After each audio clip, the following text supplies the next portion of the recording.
money on something. I'm gonna spend on There you go. Hey, Nah, I'm with you. I'm with you. Nah, 01, I had just joined at 01. I was down at Fort Stewart, and I had been out of basic training like 3 months, and 9/11 happened. We was over in Afghanistan, man. You know what he was doing? Yeah. He was making soup on Andrews Air Force Base. Hey, why you bullshitting? Somebody gotta eat.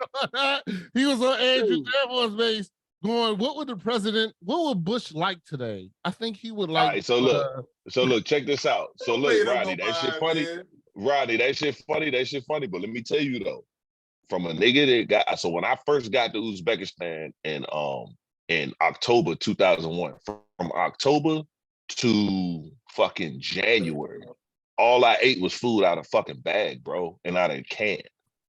You know what I'm saying? 4 or 5 months, food out of bag and out of can. The first time I had a cooked meal was in like late January when I got to Afghanistan.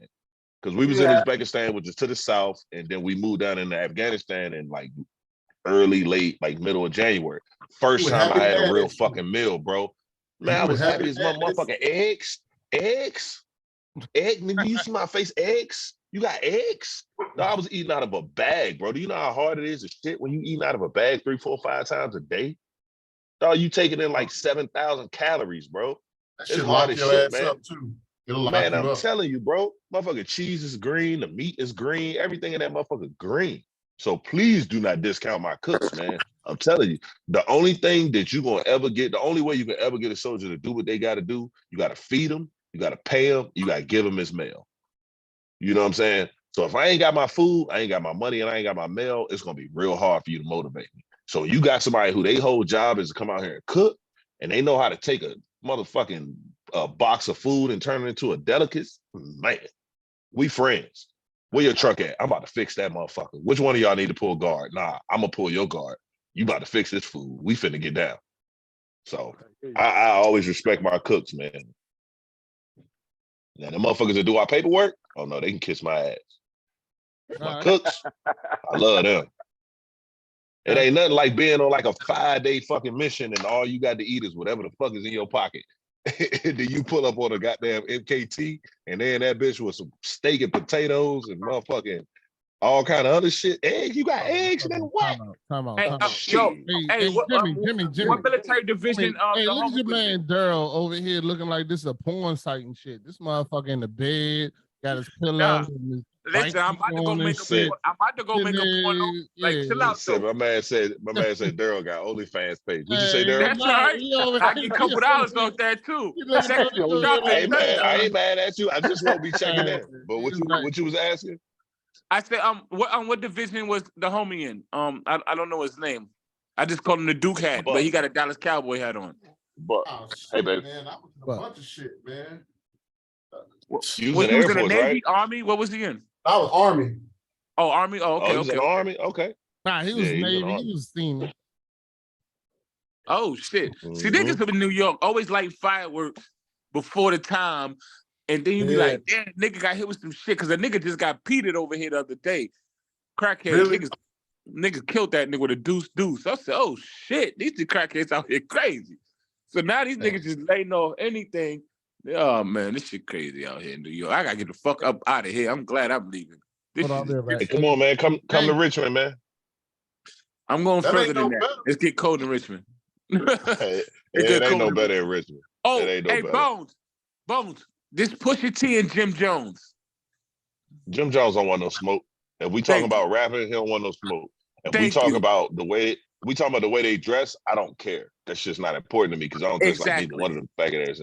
But if we just talking about bars, on wax, Pusha T got that shit on lock. If we talking about historical catalog, Jim Jones got more like group songs, like where they group song was hype.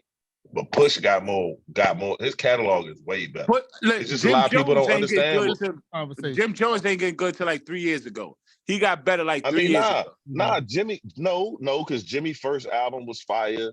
The Summertime in Harlem jump was fire. All them jumps was fire, but they just not on the same level. Like if Jimmy looking for somebody to compete with, like he shouldn't be looking at Push. Like Push, I mean, like these two. So look, like this, when I say Push and I say, okay, who should Push be competing with? Push need to compete with somebody like Fab. and they not even the same type Ooh. rapper. Whoa. They not the same type rapper, but Nah, I think they Fab's got the not a- same I'm not type a fan of him catalog. either. Yeah, I- They got the Pusha T same and Fab type would be great. catalog though. But like Pusha T and Fab Fab will would be blow Jim great. Jones out, See, but Jim Pusha Jones will T blow. I is mean, over Fab Fab. Fab is blowing Jim Jones out the water, and Right, and so right is now, Pusha T. Fab is in So New, like right now in New York, Jimmy. Fab is like the guy in New York right now. Besides No, Jay. Fab No, been- time out. dude, What's the Fab number been one? the What's GOAT, the number man. one New York rapper? First of all, Jim Jones doesn't even Probably top five. Tekashi 6ix9ine. Who No, cares what? what New York thinks? Whoa. You know what I'm saying? As a city, don't get me twisted. Y'all got some young Bammers up there that don't know what hip hop is. Am I But right if or you wrong? talk about top 5 New York rappers, Y'all got some Jim youngins up there Jones that is don't know. even in the top 10. Everything is He's drill not in the music top up there now. 15. Hey, Bones, That's everything what is in the top 20. That's what I know. agree with you. That's what Yeah. I know. That's why I said is you can't look at what's the number one song because everybody But looking every- at but- something different. but every little nigga know Fab is the nigga right now. Fab is the nigga in New Yeah, York. Fab the GOAT. Fab been the GOAT. It don't Fab ain't even the don't GOAT nobody in New need to York. validate that. No, besides Bro, Jay-Z.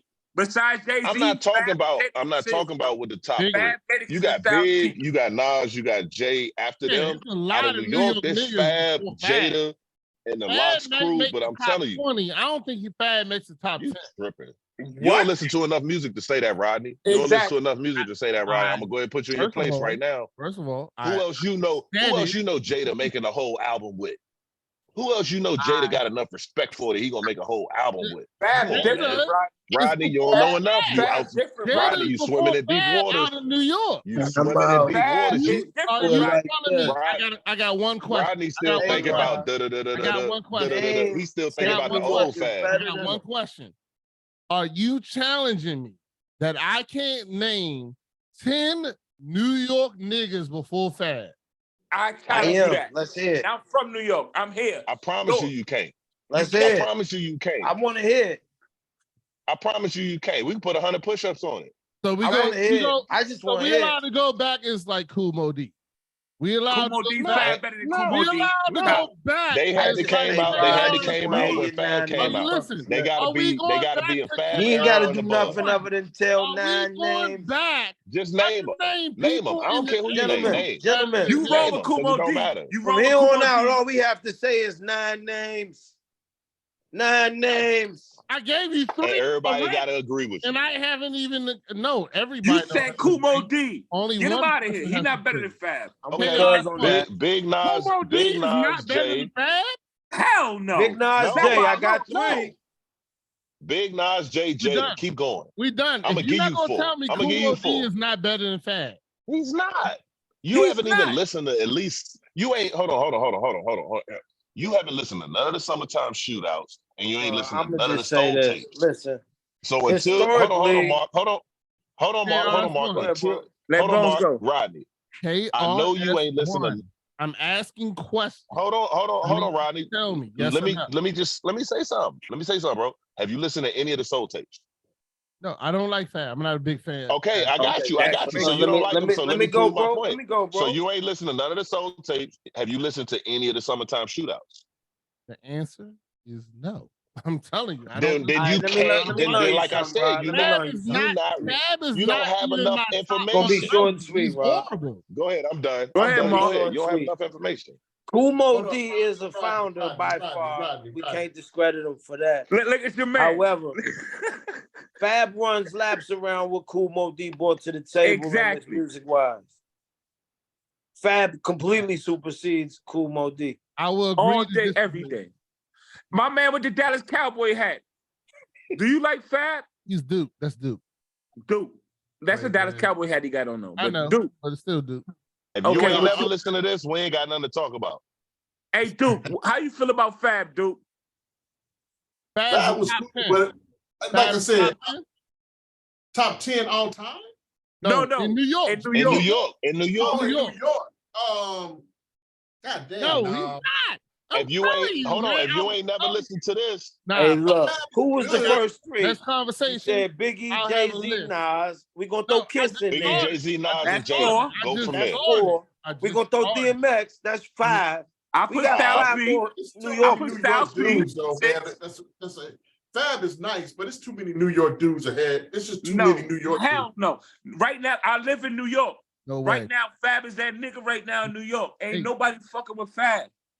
Hold Nobody on, cares So I'm fuck look, with writing it Fab down right right At now. the I'm very writing it least, down right on now. the the Are you absolute listening? humble, No, I'm listening right now. Fab hey, is the bro. best I would kept say All right, secret. hold on. Chuck Everybody D listen to ahead of Rodney. Hold on, Fab. everybody listen to Rodney. Go ahead, Rod. Fabulous. Go ahead, Rod. Our next conversation, when I have my next season ending, I will have 10 artists better than Fabulous out in New York. No argument. And I'm ready to have that. Because I believe it. There's no way. I can think of 5, 6, Hey, but 7, 8 right now that are arguable. So I'm ready. In one way, hey, shape, or but form, Rod, before you but do not that in though, total.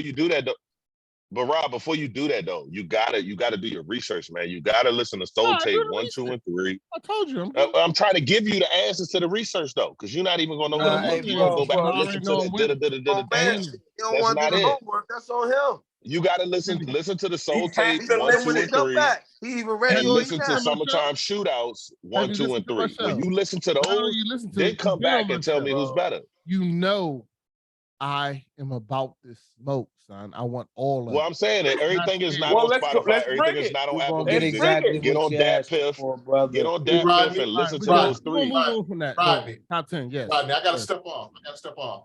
Hey It's all man, good, thanks for brother. having me, man. All I right, gotta Buck. all right, Peace man. and Hey, love, brother. All right, What's hey up, Mel, bro? you still there, I'm Mel? glad you And you lasted didn't this agree. long. Like, what's going on, Mel? You ain't cut What's going Rodney on? off about the Fab Be thing. safe, Like, Buck. Hey, Spend man, love. look. All good. Don't worry about these dumb Hey, niggas. look. Hey, I grew up dude, you with these probably can tell me motherfuckers. Don't this. worry about that shit. I just heard a All song good. down here. Fab just released. I heard on the radio, and it had like Jay-Z was like Hear me. what's it called? what? Yeah, I something know. with Jay-Z on it, like a hook or something. I Like know. he used his voice.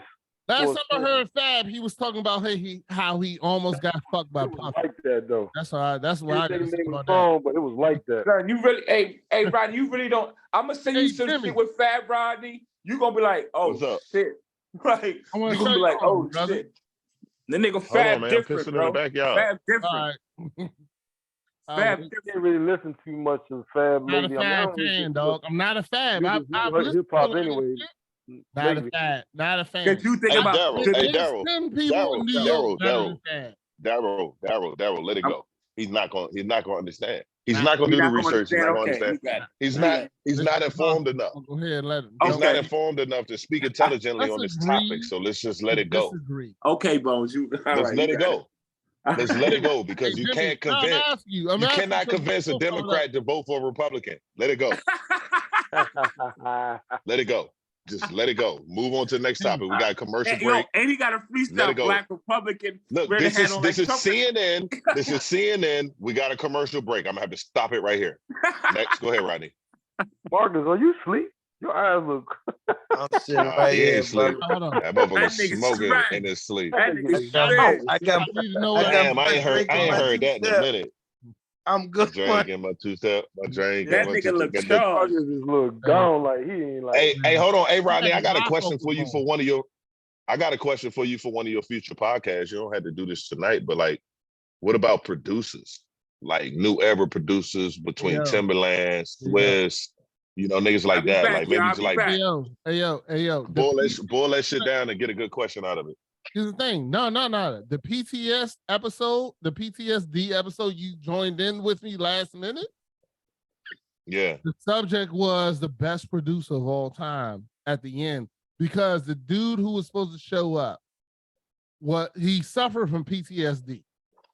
And he's literally fighting through it. And I thought he can come on the show and tell his story. But he's also a music producer. So I put that in there to get him comfortable in this, that, and the other, because he's from Detroit. He talks about Dre. And hey, so I hold on. want to have that conversation, but I didn't do it. I didn't do it because of that. But hold on, let me spin it to the left a little bit. So you got your boy, he having some challenges, and I know we talked about it a little bit. Question, how is he doing? Have you talked to him since? I absolutely have. Yeah. All right. Let's do it. Hey, so let's do a Zoom one day with him. Like, don't even record the shit. Like, let's just do a Zoom. You know, you say he was in the military, he got some shit going on. He was I've been doing this in shit the for him. military. Okay, it don't matter. PTSD is PTSD. Shit fucked up. You know what I'm saying? So he grew up in Detroit. He grew up in Detroit. Yeah, that's PTSD by itself. Yeah. I get it. I get it. I've And that's been up why I that wanted to motherfucker tell too his many story times for work. because that's why I wanted to tell his story. So because See, he like you said, he PTSD said he wasn't ready, but maybe I guess all I'm saying is like let's get him in a circle. Let's get him in a circle of brothers that's going to put nothing on him but some positivity, and let's just help him through his problems. Because he probably don't have no circle up there ready to talk to him. So like when you talk to him, just be like, hey, bro, I got some brothers. I want to get on the line with you. They really well versed in this resiliency shit. And we just want to chop it up. I'm not gonna record it. We just gonna get on, have some drinks. Oh shit! Hold on. Let's do whatever we can do to help him out. Catch Marcus. Marcus stroking out. You good? I'm good. Nah, he good, man. Marcus Marcus good, man. I thought you was about to. But I just wanted to make the shit available, man. This your boy. You handle it how you want to. No. It's definitely in my list of conversation. I'm hoping that this season we get ready. No, but you're not hearing me though. I'm like, fuck the season, bro. Like, call bro one day and just let me know, like, all right, hey, we're gonna get on. We're gonna talk to the dude because he got some shit going on. You understand, man? Like, when I say shit like that, it's because like I'm not like I've had soldiers that like knife to their wrist calling me on the phone. So I get it. You know what I'm saying? And I'm on the phone with them until I get to their house. And I'm slowly talking them out of giving me the knife that they got already. They done punctured they shit sitting in the bathtub and they bleeding. So like, I get it. So if you got people that's fucked up in the game, man, like this military suicide shit is crazy. It's the same thing on the civilian side, but it's a slow death. Instead of killing yourself because you don't maybe don't have the devices, or maybe not used to seeing bullets go down range, or maybe not used to seeing people die, it takes longer for you to get to that point. So you just slowly kill yourself with different things. But in the military, a lot of us, we've seen that shit. We've seen motherfuckers bleeding on the side of the ground and you worried about, hey, do we got all our fucking people and all our trucks and all right, we good? Oh, is what, 12 bodies over there? All right, cool. We good? All right, everybody load up, let's roll out. So when it's time to like murk yourself, people, they just fucking do it. That's why military kill themselves faster than most civilians. You know what I'm saying? We lose like 5 motherfucking soldiers / veterans like every month. So all I'm saying is if you got a boy who's having an issue, I love the show, I love the cast, I love what you got going on, the season, everything. But let's get dude on the line and let's just talk. Fuck recording it. Let's just talk. He can have a safe space where he can talk to people that he'll never see face to face, and he want to get some shit off his chest, he can. But I don't know your relationship with him. But I know that he's going through challenges, and I don't want nobody doing that. But everybody's doing it, but I can't, none of us can fix everybody, but if we can fix somebody, then it's worth it. That's all I'm saying. Understood. I got you. My man. We're good. We make that work. We make it work, whether it's recorded or not. Good. I got you. Yeah. I mean, because you got to get him to the point where it's recorded, for yourself and for him. But for him personally, just for him, he needs that. He needs to be able to, because I'm telling you, that has always been my hardest point is like, I need to talk to somebody about my shit. I know I got all y'all, but on a Monday through Friday, it's me and my kids, me and my wife. And I can't tell them what the fuck I'm going through because then they go, oh, daddy weak. You know what I'm saying? I gotta fucking go figure my shit out. I can't go talk to my soldiers because they work for me. It's my shit. So what do? I fill this motherfucker up. I go find somewhere quiet and I handle it. That shit get old after a while. Real shit. Shit gets real old after a while. I hear what you're saying. And I respect everything you're saying. Nah. I mean, hey, yo, you did the best thing you could do for me and come on and be on that show, that episode. I felt like it was absolutely what needed to happen when it happened. So, and I'm glad and I'm happy about it. So let's move on. We're gonna move on from that. So I'm gonna go ahead and move on. Are you recording now? Yes, I am. Oh shit. Okay. But, right, let me recorrect but it's my boy. No. Let's get something straight. I'm fucking around. I'm fucking around. I'm just playing, man. I'm just playing. I do respect this dude more than normal. Because you know me, I say fuck him and say what I got to say. But I respect but I know it wasn't like that when you told me the story. Yeah. It's just hey yo. I mean, a lot of us understand a whole lot more about psychology than what we've been trained on. Yeah. And I understand the shit and I've been trained on it. So like it's my job to know what the fuck's going on in the minds of my guys, So I respect this dude. So let's get. I just want to make this the long story short. I respect him. I wanted him to tell his story. The day it came, I talked to him for months. I told him 6 weeks before we was going to record that we was going to record and just tell your story. And then he told me he wasn't safe, and I was like, okay, well, this is what we're gonna do. I already have somebody on here, and this was Sergeant Jamil Garrett, who is a counselor. Yeah, G. Yeah. I was Yeah. like, he's a counselor. We'll make it about him.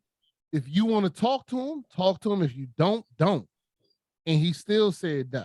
And I said, I respect that too. It's all good. Like, we good. Like, for real. Like, because the only thing I wanted to say about his story was what you told, and then what he told is crazy because you told something that you was in the military. He talked about, like, I'm just walking through the streets of Detroit. And let's get something else straight. All of us lived in PG County. We all, in my eyes, have some sort of PTSD trauma to deal with. No, just call it trauma. It's just we all got trauma. Because if you remember what Brad will be said, like, bro, it's not even about being post-traumatic. Like, we deal with trauma on a daily basis, man. 30 motherfuckers just got shot in Baltimore, bro. Like, we deal with trauma every fucking day. My kids leave this house every day. It's just daily trauma. So it's not just about how to deal with your historical challenges that you had. It's about how to deal with your daily challenges. And that's why when we were having our conversation, that's why I feel like resiliency is everything, like, because if you don't understand resiliency, if you don't, like, life is all about acknowledging the words that surround us that define the emotions that we deal with, in all honesty, right? Mel going through emotions about different shit in Mel life. Mark got emotions that he's dealing with in his life. You got emotions. Everybody got emotions that they dealing with, but it's all about the words we use to define them and how we feel about those words that we define, right? Because, like, Mel could be going through some shit and everything that he looks at when he defines it can be negative, right? Which means that negative energy is vibrating directly out of his soul, out of his heart, out of his mind, and everything that he got going on is negative because of the perspective that he's looking at it through, right? Or he could be looking at all these challenges that he has and he could be seeking the positives and all of this shit. Everything is about vibrations, man. We all know this shit already. This is all basic core stuff. The challenge is when we don't talk about it. The challenge is when you trying to figure out all this shit by yourself and it's just you and that Glock 19 with fucking, full magazine, and you just sitting there looking at that, looking at the bottle, looking at the TV, looking at your life, looking at the Glock, looking at the bottle, looking at your life, looking at the TV, looking at the knife, looking at the bottle, looking at the TV. You know what I'm saying? It's a never-ending cycle. So it's all about the vibrations. And the more times you put yourself in positive environments where you can see other people that's challenged and going through the same shit that you're going through, but then seeking the positive aspects out of everything. Like I said, hunting the good stuff.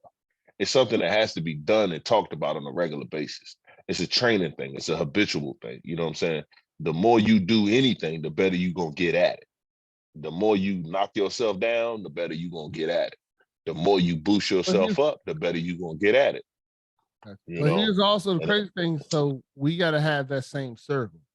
So just like now, I can talk about anything. I'm on my own podcast. I started this podcast as a free will, whatever happens, we talk about it type situation. But it's only that for me. Like, that's the thing that we as a people have to understand, is that we have friends. And now I know that you guys follow my podcast, you listen to it, and you understand that, first of all, I'm a difficult person.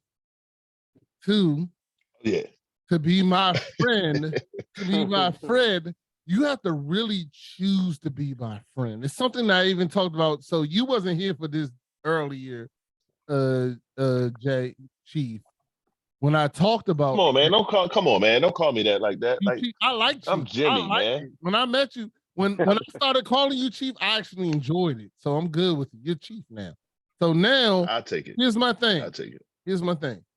You know, that life, Hey, Mark, I'm hating. I just want you to know. Yeah. But anyway, we're gonna go to so here I got No. Finish saying what you're saying.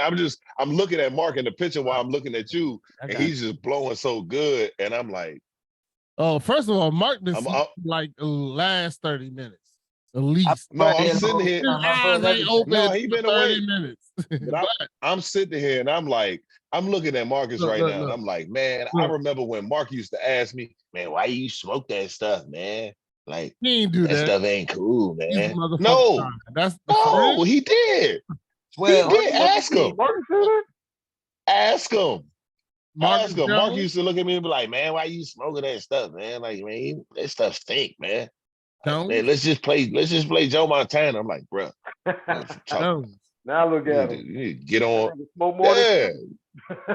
he done moved on. He done left me in the dirt. The dude that made me clean shit out of the U-Haul. The dude that made me clean shit out of the U-Haul and left me beat by bouncers. Wow. It just came with the job, bro. It was supposed to happen. It was supposed to happen, Rod. All love, man. Hey, look, it ain't work out how you wanted it to work out, but I was there with you. Nah. You know? No. I was there with you. A lie. The day after that happened is the day I brought my son to work every day after me. Because I was like, yeah, I'm not cleaning this shit again. That won't happen. I don't like y'all motherfuckers enough. And guess what? I brought my son down there, and when I showed him a shit truck, that nigga looked at me and goes, Dad, you know what? I'm sorry. He was like, yo, I'm sorry that this is what you're doing for us. I was like, yeah, this is what I'm doing. I got a full job, and this is my side job to make sure I can pay for all the things that y'all need. And when he looked at that shit, he was like, yo, my bad. I'm going to do better. And he did better after that. Hey, yo, it was the realest thing I ever wrote, bro. But think about it, Rod. Like, we grown-ass men, and we had to deal with it. So just taking into consideration how not only humbling, but humiliating it is for us as well. Come on, youngster, go ahead, get your lumps out the way, man. You looking at what I'm putting up? We all took that. That was you. That's all I'm saying. That was you when I hopped in that truck full of shit. And you, but you know what? But you know, but Rodney, you know what though? Rodney, you know what though? You, hey, look, you be doing motherfuckers dirty too, man. I do. Everybody do motherfuckers dirty. So I told you, kick me out your house, man. Hey, bro. Hey, Mark, did you listen? Mark, did you listen to the pod? Did you listen to the PTSD pod? I caught them all. I'm shocked. All right, so did you heard when I said like Rodney was the only motherfucker that I've ever known in my life that'll kick one person out of his house? That's a lie. He won't kick everybody out. He won't be like, all right, man, mom said y'all gotta go. Motherfucker Rodney be like, Jimmy, you gotta go. Everybody else can stay. I don't believe that. You don't remember. You remember we used to be like, man, let's go see what's up with Rodney, man, to play that NBA joint he got.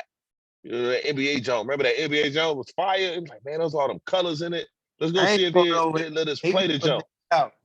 What the hell did you do? Remember when we walked down there, he'd be like, all right, mom said only 2 people could come in. So Daryl and Marcus, y'all good. Jimmy, you can't come in. I don't believe that. So you know what I used to do? I'd be like, all right, bet. I can't come in. All right, bet. I would walk right past my house, hit the cut, and keep going. Keep going. Not true, because it was Rodney. It's your fault. Rodney is your fault when I jumped off the porch early. It's your fault. It was it wasn't my fault when I was out there and you mooned my next door neighbor across the street, and then I got arrested by the cops, and then I was like, your neighbors was racist. Your neighbors was racist. You did a good job by not snitching though. There you go. Exactly. I was like, yo, I don't got friends, and it was like you did a good job by not snitching.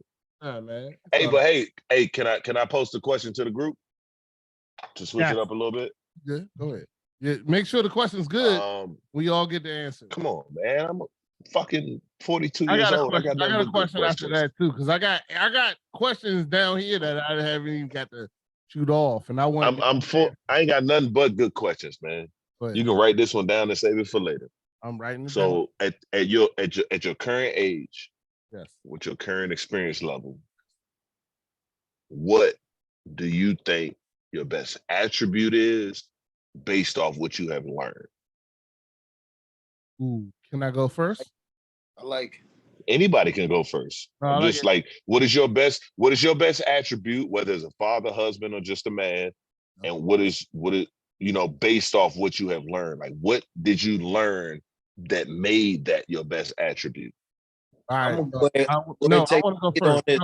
If nobody else. No, I'm going first. I'm going first. Handle your business, good I'm brother. going first. I'm going first. Fucking bully fucking Paul Pitt. Nah, Okay, nah, Barack 'cause I love Obama, go ahead. No, I love it. Hey, yo. Goddamn Barack Obama. Just know your He said, rules. I'm the goddamn. Hey, Chief. Now you good. No, you got the answer. That's what it's all about. You good. No, You're it's supposed to not do that. that when you got your answer. So here's the thing, Chief. I want you to understand. I like it when somebody else challenges me because during my show, I challenge everybody else. And when somebody challenges me, I love it. So now my greatest attribute is also my greatest weakness. Very intelligent. Okay, Sun Tzu. Okay, Sun Tzu. That is, Yeah, very smart. if you ask me a question, I'm going to give you nothing but the truth.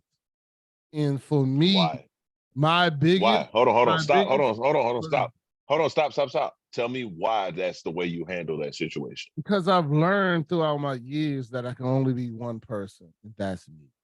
I can't be nobody. Okay. I'm not going to sit here and try to be nobody else, and I'm not going to sit here and pretend to be somebody else. And I don't got time to make up the other person you want me to be. I'm only. That's a good answer. You're only going to. And here's the thing, and it's the same thing I told. So you wasn't here earlier when I had. I think that's what this new era calls unapologetic. I guess I don't use the term very often because I don't like it, but I think that applies to what you're saying. But here's the thing. So earlier when we went through the thing, I went through my mental health check-in, and I realized that I am not for everyone. I'm me. I'm not for everyone. If people don't understand me, then I have to be okay with that. I have to be okay. Fuck them. No, not fuck them. Fuck them. Not fuck them. No, it's fuck them. No, it really is fuck them. It really is fuck them. Straight up. But here's the thing. I mean, like, let's be honest. No, seriously, let's be honest. If they really don't get you, whether it's an individual conversation or overall, it has to be fuck them. Because if you're truly ingrained into being who you're going to be regardless, then it really is fuck them and they'll catch up eventually. You don't have to say fuck you just because it's fuck them, but it's fuck this situation. I'm not having this argument. I'm not having this discussion. Nah, that's who I am. And when they realize that, oh, he really is the way he's gonna be, I like that cut, Mark. Then they're gonna see. They're gonna see like, oh, he's not changing. So it has to be a fuck him type attitude. And you got to be honest with yourself about that. You can't be like, oh, it's not fuck you, but it's just like I'm not worried about you right now. No, it's a fuck you attitude. You have to be honest with yourself about that. Because if you're not, then you're still faking. You know what I mean? But go ahead, finish. I didn't mean to cut you off. Nah, I'm gonna piggyback on that though, man. That fuck you is just the equivalent to one recognizing who they are and what they stand for, and it ain't nothing you can do to compromise that. It don't even come with no disrespect. But you know, we four men said exactly. We know better than eating dog shit. And ain't a nigga in the world that put dog shit on bread in front of our face and say, eat up. Fuck on out of here, bullshit, man. Fuck you. And you can feel. And Mark is right. Like, but I'm going this way. You could tell somebody exactly. You could tell, just like Mark said, ain't no disrespect shit. It'll be like, fuck you, like, and you can move. You can move around somebody, but you ain't gotta raise up and be like, fuck you, I'll fuck you up. You ain't got to do all that, but just in your actions alone, whether it's in the household, whether it's at work, you know what I'm saying? Somebody trying to play you at work, you just give them that, oh, if it's fuck me, then it's fuck you. You know, bottom line, that's just how it's going to go because I'm not going to change. As long as I'm abiding by the rules and regulations of this life, then that's what it is. Hey, can't everybody go with you, man? Can't everybody be your friend, man? That's one thing I've learned in life. You know, Mel, Mel, I gotta jump in. I know Mel, you wanted to, man, Mel, you used to tell me that shit back in like 96, bro. Did Nah, I? you chuckling and shit, but Mel, do you remember coming to my house, knocking on my door, asking me to come outside and be like, hey Jimmy, man, everybody can't be your friend, man. Like, you kind of need to choose. No way he said You that. don't, you probably don't remember that. You probably Mel probably don't No, remember no, Probably that. you something I can't might have see you said. said that Cause shit. because Mel used to come over there and knock on the door. He used to be trying to kick it with Jamie. That's what was really going on. But I answered the That door, so he probably felt like he wanted to drop some knowledge. But Mel was dropping knowledge on me that night, and Mel, he was just like, bro, man, you gotta pick, man. You gotta pick what side Yeah, you I want to be remember. on, what side of the I tracks you thought want to be you on. was going through. I knew you was, getting a lot of shit, and I'm just looking at Always it stupid shit. like, come on, man. There's more out here going on. I just didn't want to see nothing happen to you. That's all. Like I ain't I trying to see know, you. and I Eventually, it's appreciate time that to get in your because like grave. you, bro, you don't understand how many times I've been in the car on some Trey and fucking Doughboy shit. Like we recording right now, so I'm not gonna say too much, but I'd have been in the car on some Trey and Doughboy shit right there in Camp Springs on some Trey and Doughboy shit. And it was just like, Mm. you want to talk about devil on one shoulder and the angel on the other on some Trey and Doughboy shit with the shit that y'all know that I went through. And I was like, and motherfuckers in the car like, so what you gonna do? You need to make a decision. You know what I'm saying? I'm like, we'll talk about that shit face to face, but the decisions that I made allow me to still be here with y'all. So I can't be upset or complain about life at all. It's just like I just want to make sure that I feed the flowers, man, because like you said things to me, Mel, that you didn't even know what you was talking about when you were saying them. And like now at the age that I am and with the maturity level that I have, I know that wasn't even you talking. You was just a conduit. You was just like a relay. You was relaying the words that I needed to hear. You was standing in the gap, and Marcus did the same thing for me many a times. Just standing in the gap, saying different things, doing different things, for me, and I'm sure we've done that for each other multiple times, man. But see, by you going through what thank you. you're through now, though, Jay. Now, when others are going through their drama, like things like you said, your soldiers and everything, man. Now you have prepared yourself, really. If you think about it. Yeah, I'm You know, able to help them. You know what I'm now you saying? talk to them and try to relate to them. It's amazing what God has done for you, excuse me, in your life, bro. It is amazing to see and watch. It I tell scares all of them. it scares the shit out of me. Honestly Yeah. speaking to y'all, and I've never told anybody that, but it scares the shit out of me because I shouldn't be here, period, point blank. Like I should not be here on this earth. I shouldn't be where I am. I shouldn't have the kids that I have. I shouldn't have the life that I have. In my eyes, in the worldly view, in a conscious view, not in an unconscious view, but just in a conscious view, I should not be here. I should be, I always tell motherfuckers when I get in that type of conversation and we at that level, I be like, man, like y'all don't understand. I was one bad blunt away from living next to the 7-Eleven. You know what I'm saying? Like, I don't know if Marcus remember. Marcus, you remember when I was living out the car with that dog? I forgot about that dog. You remember when I had that? You remember when I had that dog, that Mama? Remember when I had Mama, the little Rottweiler? I was living out the car for a month because I couldn't go back to Pop's junk. I couldn't stay with Mama and Dean. I had burned my bridge with Grandma and Papa. All my bridges was burnt. I was on a motherfucking island, bro, and it was me and a fucking dog. Bro. I used to leave the dog in the car with the windows down. I remember that dog. Yeah, little brown Rottweiler, brown and black junk. Yeah, dang, I almost forgot about that dog. I'm telling you, bro. Like I'm telling you, man. Like, I ain't never lived the hardest life out of anybody in the world. but it's just the experiences that you go through.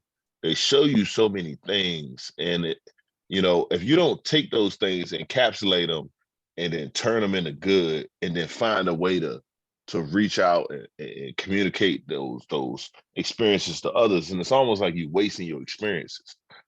You know what I mean? You know, in a perfect world, you know, I would try to run a fucking civic center where all we do is go out in the community and get motherfuckers to stop doing what they doing. You know, in a perfect world. But in a real world, right now I got to take care of my own. I got to make sure my children don't ever have to experience the things that we experience, the things that the situations I put myself into. You know, because I didn't have to put myself into those situations. I couldn't have been a fucking science and fucking tech scholar athlete. You know what I'm saying? Shit. I'm 5'11", 220. I could have been a great cornerback. But no, you know what I'm saying? I chose to roll up, smoke this and do this and do that and do that. So, you know, at this point in my life, it's like, how do I translate the things that I've learned to the people that's coming through now? And you're not gonna catch everybody. And that's the hard part. So I don't know. Hey, I found my way in the military because it ain't nothing but a bunch of lost souls, man. Because normally that's why the majority of minorities join. I think we talked about that on the PTSD pod. Like, and I never want to make this a racial thing because that's not what it's about. But there are a lot of people that love this country and they just want to join the military because they want to serve their country and protect their country. But a lot of minorities, man, they join the military because they just need a way out, man. And it was the absolute best decision I ever made, man. And I completely support that shit for anybody that is graduating high school and has no idea what they're gonna do with their life. Man, go do 4 or 5 years, man, and get you a, you know, $200,000 for education and move on with your life. I mean, I decided to stay 23, but everybody don't have to do that. You know, you go get you some training, free training, go get you some education, get you some discipline, you know, go meet some people all around the world, get yourself some new experiences, man. To me, experience is everything. Any interaction you can have with somebody different is critical. But at the same time, let's flip the spoon over. I hate talking to people. You know what I'm saying? I hate interact. I don't like being close to people. I be up in Walmart. I be wanting to spray motherfuckers with bug spray, you know. But getting out there and actually getting into them one-on-one environments, man, is so critical, you know. So anyway, I ain't digress. I'm talking too much. Hey, yo, but you're not, because your conversation is real. That shit is crazy. Just talk about it because, first of all, I'm exactly like you. I hate people. I don't talk about this. I'm doing this podcast and doing this because this is where God has led me. And he's let me off of a lot of things that I did that now this is where the next step is with our kids, this, that, and other. Look at Mark. Marcus is dead. You good, I'm Marcus? listening. He I'm good, listening. man. I'm He telling you. good. He in his recliner, man. Mark good. I'm gonna tell you, Mark is the number one person. He gonna let you know when he. Hey, I got a quick question. All right, we're gonna run through my quick trick questions throughout this joint. So here we go. Trick questions? Trick questions. Yeah, it's trick. Y'all gotta wake the fuck up. Yeah, y'all gotta wake the fuck up because these questions I wrote for just and this was something I saw off of other podcasts and questions like this, and I love that it's y'all here because I know y'all gonna give me the for real answers. And yeah, rock out. Don't worry about it. Rock we got out. Everything. We got married. When we got dating, all that kind of shit. All right, y'all ready? So here's the question. Now I'm gonna ask the question the way I want to ask. Y'all ready? Yeah. So, okay, is your wife or girlfriend ex-boyfriend dies, When he dies, she goes to the funeral. The next day she comes back and she has a tattoo of his name on her body. What? Is that the end of the relationship, or do you stick with her? Who the hell kind of question Hey, is look that? here, man. Bro. Hey, let me go. Hey, let me go first. Yeah, Let me go first. So I can get this shit Oh out of the my way God. real Go quick. ahead, bro. No, hold on. I get this shit out of the way real quick. Go ahead, Hey, bro. me and Toya been Yeah. married 18 years. Toya come up in here with another nigga name tattooed on her. We got nothing to talk about. All right, there you go. What? What? was Now we got Jay two on other that? niggas. 18, Hold on. 18 years. We Yeah, got yeah. nothing to talk about. Respect it, yeah. Nah, I respect it. Nothing. We good on Nothing. that. Now Go we're ahead. gonna talk What you got? What you got, Hold on. man? about Melvin. I feel like Yeah. Jimmy, like you come in here. I mean, it's happened before, but I wish the hell we won't come in here with another nigga name. What? It's called Christmas. Wrap them gifts up. Send them out. It's a wrap. You ain't got no tattoos either. You gonna put that name? Oh hell no! If you ain't putting your daughter's name, don't you ever put no other nigga name on. My daughter If I'm asked me to serious. get a tattoo today. I looked at her like she was cuckoo for damn Cocoa Puff. And just to close it all off, man, like I say this as nice as I can. Like, bitches, you crazy? You know? Exactly. Exactly. Exactly. Hey, So lost Yeah, well, your all goddamn mind. hey, what they Nah. say, well, all due and respect.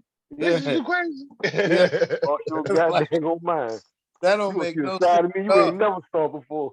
Yeah. Good. I made that easy. So now here's the second question. Out of all your exes or current, who had the hottest mom? The hottest mom? Yeah, like all your exes that current exes, who had the hottest mom? What was the hottest mom out of there? Now you got to give up something. I'm gonna fuck you. I love it. I got an answer. I definitely know my answer for this. Go ahead. I don't know. Hold I'm cool with being third place. I can go third. Nah, you go first. Nah, you Y'all already ready? know the answer. Yeah. Nah, I go first. Mine easy. I ain't Go got ahead, no bro. exes. I'm right I ain't after. got no exes. I ain't got no exes outside of the military. So like every girl I dealt with in the military, like I ain't never meet their moms. And a couple of girls I dealt with before the military, like I was 19. So I wasn't looking at nothing. So I don't have no hot mom exes. So I'm not included in this question.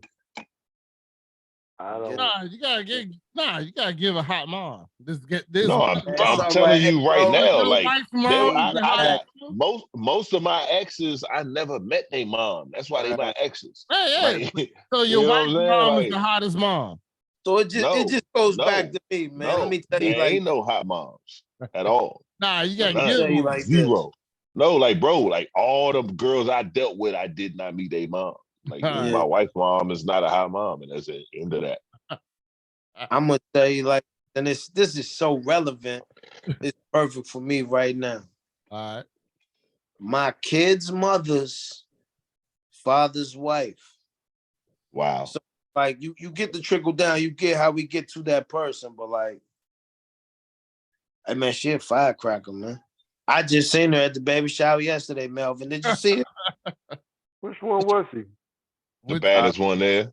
The Miss baddest Frank, one. she's tough. The one you was talking to outside? Huh? The one you was talking to Don't outside? snitch on them. Don't With the little snitch short on hair them. dude? This is Yeah. recorded. Don't snitch. I understand it's recorded. I say this with no disrespect, man. It's a compliment. She is a firecracker. 2 thumbs up. Oh, is that the 50 yeah, that's the plus. one. Yeah, I can understand that. You seen it? Yeah. It's Yeah, I not can understand that. the truth. I was gonna say something else, but it was recorded. But all right, Respectfully. because Pop, She's a flame. She's Mel, a don't flame. be talking about my mother while we recorded, Mel. Come on in no, with your ass. no, I ain't going that far, bro. Duh. Yeah, I like got nah, baseball man, bats and pistols. if I could just put it down to one word, it was just essence. Like she presented herself as a grown woman should, look good, smell good, walk good, talk good. Everything was good. All right. Yeah. Next question. Y'all ready? Yeah, go ahead. Now, hold on. Mel didn't answer. I don't Mel really didn't. have one, bro. I'm trying to think of my exes or some moms I met, and they was like nice looking women. I don't know. I don't know. You know what, Mel? I can back you up. Look, I even got a part 2. I went to high school with this girl. I lie to you not, yo. Her mother was her mother was fantastic. Like everybody that knew her, I knew her mother at the same time. Was like, yo, you fine, but your mother. It's a beautiful privilege to come across some beautiful mothers. Yes. I would say names, but we recording. So I'll disclaim it. NDA, the NDA agreement, non-disclosure. We good? We ready for the next one? Next one, let's go. Next one. I was a mother ducker. The next one's worse. So y'all shit. ready? Let's see where you All going. right. All right. Your girl or wife tells you she did a porn. Would you watch it? When was the porn done? Doesn't matter. She told you she Wait a did a minute. porn. Was it before? video. No, it's important. Was it It's before not we was porn. married or after? No. I ain't It's gonna lie. definitely before you was married. It wasn't after you was married yet. I'm nasty. Okay, I mean it's important. Would That's you important. watch it? So she did a porn video. Oh, I'm watching You it. can go. I'm watching You can go. You can go watch it. You can go I'm find watching the it. site. She tell you I'm where watching it's it. at. This is I'm it. watching it. Do you watch? I'm watching it because I I'm want to know why watching the fuck you don't do that shit with me. What the fuck was that shit about? What the fuck was? That's the only reason why I'm watching it. Because if everything you do on there, you do with me, then we cool. But if you do some shit on there that you didn't do with me, we got a conversation. We finna go make some eggs. And we finna talk. We take this shit to the kitchen. Y'all told Eggs me and that water. smell for a Eggs reason, and so I'm gonna go watermelon. say We watch finna talk. I'm watching. I Watching it? want to know what the fuck you Watching doing it. different. Bottom line, I answer for everybody. All We right. all watching it. We all. Nah, I'm not Fuck watching. is going on? I'm not gonna lie to y'all. I won't watch it. Why not? Right now. I can see Roddy not want to watch it. I'm not watching. Roddy You not not watching gonna it? watch it. I He can not see gonna Roddy watch it not. because I'm he not. probably getting the whole kit and caboodle anyway, so it don't I'm matter. gonna to tell him. you like this. I'm watching. I need to see it I'm work. watching.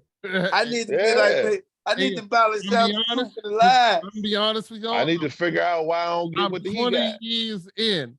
If I see one thing my wife did different than I've ever seen before, oh, it's gonna be a fucking problem. Hey, That's why you that's need the to watch problem. it. You need to get out That's the why way you though. need to watch it. That's why every nigga need to see it. No. That's why you need to You watch it. understand? I'm 3 kids and 20 plus years in. I get So it. you scared. I So know you my scared. weaknesses. No, So you scared. you can call it scared. You scared or of your you can weaknesses. Call it Smart. yes. No, I know Hey, look, I know them. you I'm need to watching see that that shit. footage, man, so you soon can as make something in-game happens, adjustment. As soon as something I- happens, I I'm experienced. trying to watch it because I want to know. Over. I want to know why you It didn't will do end that. so quick. Where I'm you get telling that you, from? I got The problems. Hold on. footage You did. always you did reveals that the before? necessary I adjustment, got man. problems, dog. You got to see that game footage. Hey, man. I gotta watch the tape, man. I should have watch went the from tape, here man. to I there. watched tape. Ah, I'm with y'all. watched I the got tape, it. man. That I game asked y'all Hey, the man. question. You know why? The reason why I say you gotta watch it because every single one of us got our moves from watching porn. True. Every Too single late. one of us got our Too late. moves from watching porn. So That's the too late. things you do in the room, you do because of the things you've seen. So if she does some shit on the scene and don't do it with you, he's gonna be like, what the fuck is going on? Fuck Yeah, is but up? that's You going want to hear to some real dickhead shit? I'm gonna give you Right. some real dickhead shit right now, man.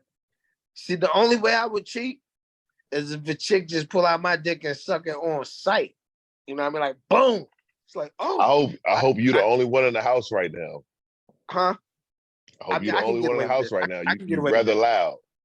Yeah, she two floors up, but Oh, okay. this is All the right. truth.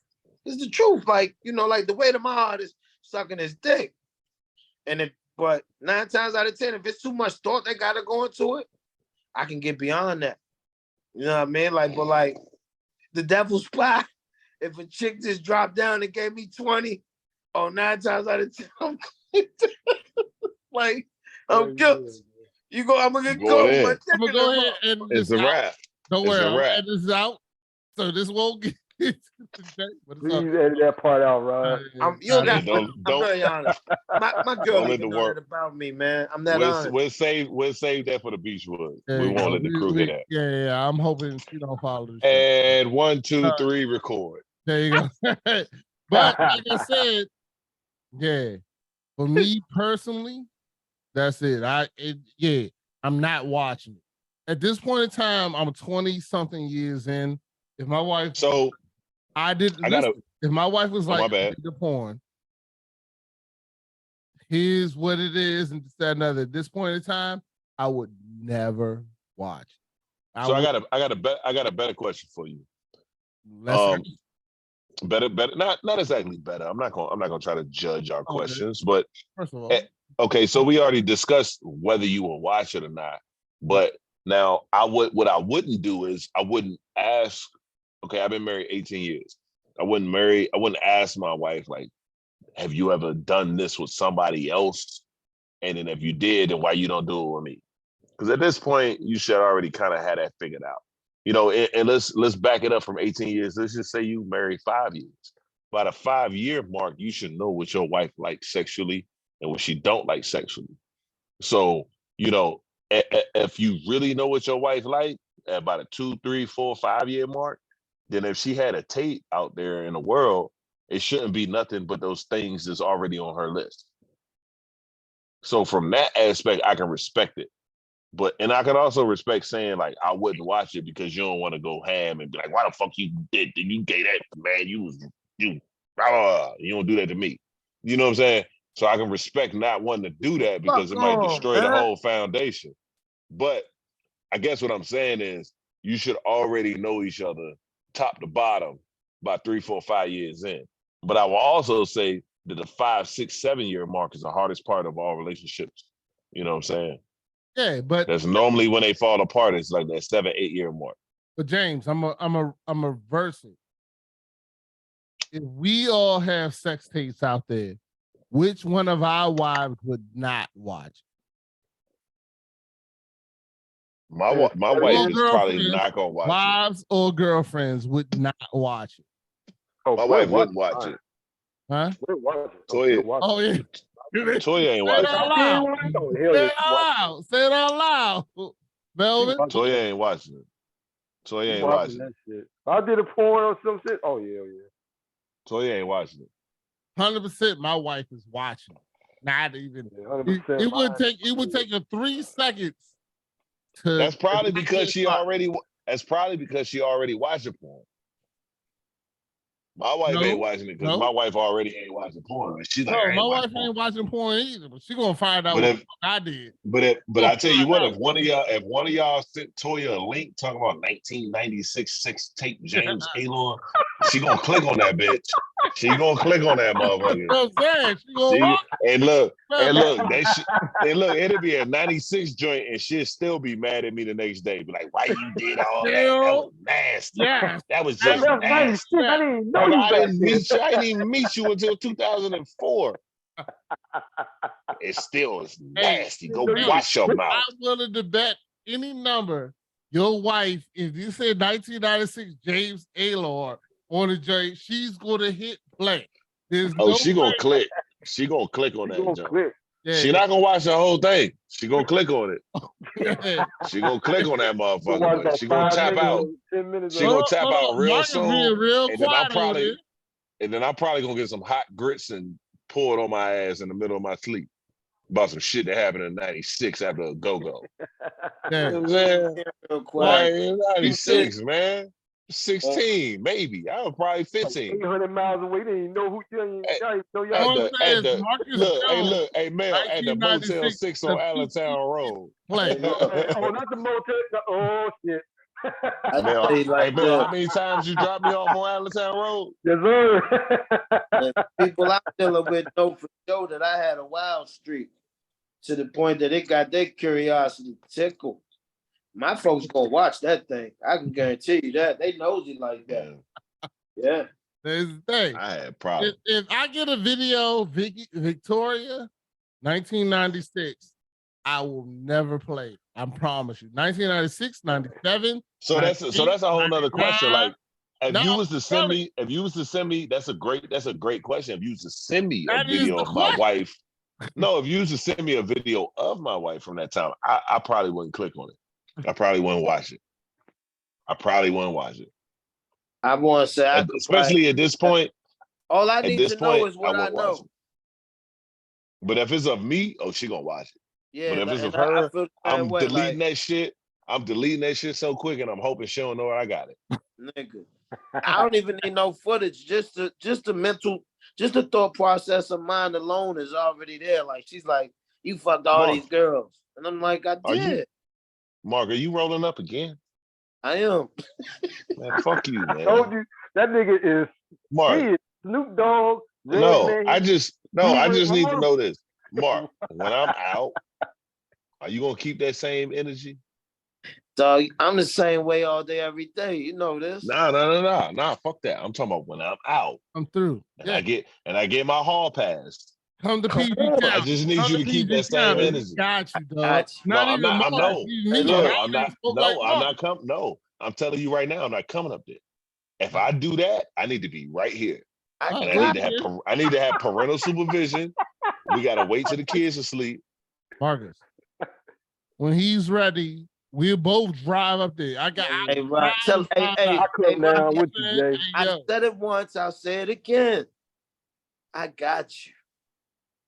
I got you. Hit the J, but not only I got you, Rod got you. So that goes from I'm scared of the motherfucker. Hey Mel, I need you here for security. I need you to wear your security shirt, Mel. Marcus got to drive us home when we leave. You're not leaving the same day. You're not gonna leave the same day. You're not gonna come down here and leave the same day. You gotta stay tonight because it's too far traffic. Mel, because you gotta wear your security shirt. Yo, damn nigga. Because you gonna have to be my security from them. Next question. You'll be like, all right, it's enough of this shit. Next question. The next question. Send it. You get to talk to yourself 20 years ago. So you go 20 years back and you get one sentence to say to yourself. What is that sentence? I go first. I mean, what you got, bro? Put $1,000 on Amazon and Apple. You ain't lying. Damn. That's it. Respect. Nothing else to talk about. Nothing else to talk about. Because about 20 years ago, I probably only had $2,000. Put $1,000 in Amazon, put $1,000 in the Apple, and shut the fuck up. Okay. Go buy a sandwich and sit down somewhere. I think you was going first before that. That was going to be my answer. Yeah. That's it. Me? I can tell y'all me. So, I'm the host. So I'm going to go ahead and get this. I'm going to talk to y'all. Go ahead. Melvin, go ahead. 20 years ago. Honestly, man, I would say you only get one sentence. I should have focused more on school instead of going around partying and fucking everything in sight. In college, when I was in school, messing around. That's your one sentence? Huh? That's your one sentence? Just focus more on school. Okay. Get my education. Respect. Marcus? So me, I lie to you not, man. 20 years prior. 20 years. You only get one sentence. Get the military out the way. Like that's it's always been a borderline for me, and I never crossed the border. However, with respect to my father and my brother, my little cousin as well, I recognize how it's only enhanced their evolution as human beings. You know what I mean? In that capacity, and just personal development and just placement in life in general. You know what I mean? Like, and in reflection, I recognize how I could have benefited from that. You know what I mean? Like, and I tip my hat because to an extent, that is my life. The military has paved the way for me because that was my father's path. So through his benefits, I've benefited. So, and then, like I say, just to look at my brother, we 9 days apart, and it completely changed his life. I watched them evolving from, Jimmy Bones, Forrest Heights, Can Springs, James, Ayla, the father, the man, the soldier, Chief. the soon to be retired man that put his time in. So like, I say Chief real, in front of that. Chief James. yeah, I didn't know the exact rank, so I held my tongue. But if that's Don't what worry it about is, it. I learned it. salute, respect. Yeah, I never come in disrespect, but like just in recognition of like as my peer, as my brother, looking from path to path, I'm proud of him. And I recognize how it has only allowed him to be great. He was always great. It just gave him an opportunity to be great in another way that he nor I nor any of us seen coming. So me recognizing my own greatness, I think if I had that opportunity, You would have killed it it, would have bro. worked out well as well. You would have killed it, man. Yeah. Motherfucking military Yeah. love short. Hey, military love short There niggas, you go. man. I You was would have waiting killed for this it. I shit, want to bro. say, yeah. Bro, you would have been a Yeah. You motherfucking been son. thinking You trick would like have a been that. motherfucker. You would have been that angry ass son baby and run around. Get your motherfucking hands out your pockets. Why you walking on the grass, motherfucker? He Nah, was you would have been great, Jamie man. Foxx in Jarhead. You know, like seriously, bro. When motherfuckers be asking me, like, man, what you think you wish you would have did different? I wish I would have took everybody. I wish I wouldn't have gave y'all a choice, and I wish I would have took all y'all with me when I left. Because it's nothing like the perspective that you get from the military, whether you like the military or not, but just the ability to see the world from a different angle, literally another country, a different perspective, literally new money, no bills, different women, literally sitting in Savannah, and you got two girlfriends in Jacksonville, one girlfriend in Hinesville, and two girlfriends in Savannah. You know what I'm saying? Like it's a different type of life. Like you not boiled down in this little ass crab pot. Everybody racing to get to the 51 liquors or Strix drive-through. You know what I'm saying? Like it's a whole different way of looking at life, man. And like when I was able to experience that, for them couple of years in Georgia, it was good, but it was also bad because I was still Jimmy. I was still like doing too much. I was on the grill cooking. You know what I'm saying? We was in the club tipping. And then on the weekends, we was rocking out. But then when I went to Germany, I kept doing the same thing until I ran into Toy. And when I ran into Toy, it was like running into a brick wall. It was like, yo, like this is like this shit normal as a motherfucker. Like this shit is peaceful. This shit is cool. Then she got pregnant and then Kira came.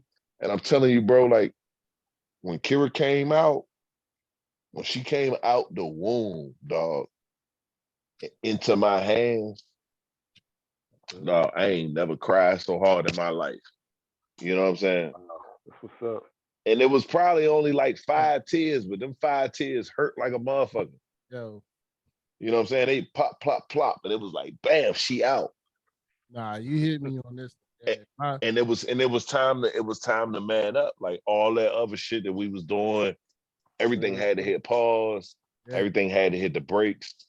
And then the worst part about all of it, but what was still, I think, the best part about all of it, my daughter was 3 months old. I went to Afghanistan again, bro. Like I missed the whole first, like I was there for the first 3 months, but I missed the next 10 months of her life. You know what I'm saying? And I came home. No, it was 9 months. I missed 9 months of her life. I came home right before she turned 1 year old. But the worst feeling in the world, bro, I'm gonna tell you, like, as a father, the worst feeling in the world was I got off that plane and I went to grab my daughter and she looked at me and she ran away because she didn't know who the fuck I was. Wow. You know what I'm saying? She went straight back to her mom and started crying and was like pointing at me like, no, like, no. I don't know who that is. How old was she? She was almost a year because I came home right before her first birthday. And shit was weird as fuck, bro. Like, so like that whole first week when I got back from Afghanistan, like when she woke up in the morning and I was still there and she was looking like, who the fuck is this in my house kind of thing. You know what I'm saying? Because she wasn't walking yet. So she was still like needing help and all this. And she like leaning away from me like, Like that shit was weird as fuck, bro. Like, but you know, it is what it is. But that's my baby girl, bro. Like, you know, it took a little while. It took a little while to get it back normal. But like as a man, that shit hurt more than anything. That shit hurt like a motherfucker. Cause I'm like, man, the fuck did I do to my life? You know what I'm saying? Like, I don't know what it's like to be a father outside the military. And the same thing with Cash. Like, bro, like the second hardest time in my life, bro, like I was leaving to go to Afghanistan. It was like 2000, maybe 15 or 14 or something. And Cash was a young buck, man. Cash was born in 07. So he was probably like 6 and some change. And we at what we call the Green Ramp. It's like, it's the airport, but it's also where you practice doing your airborne shit.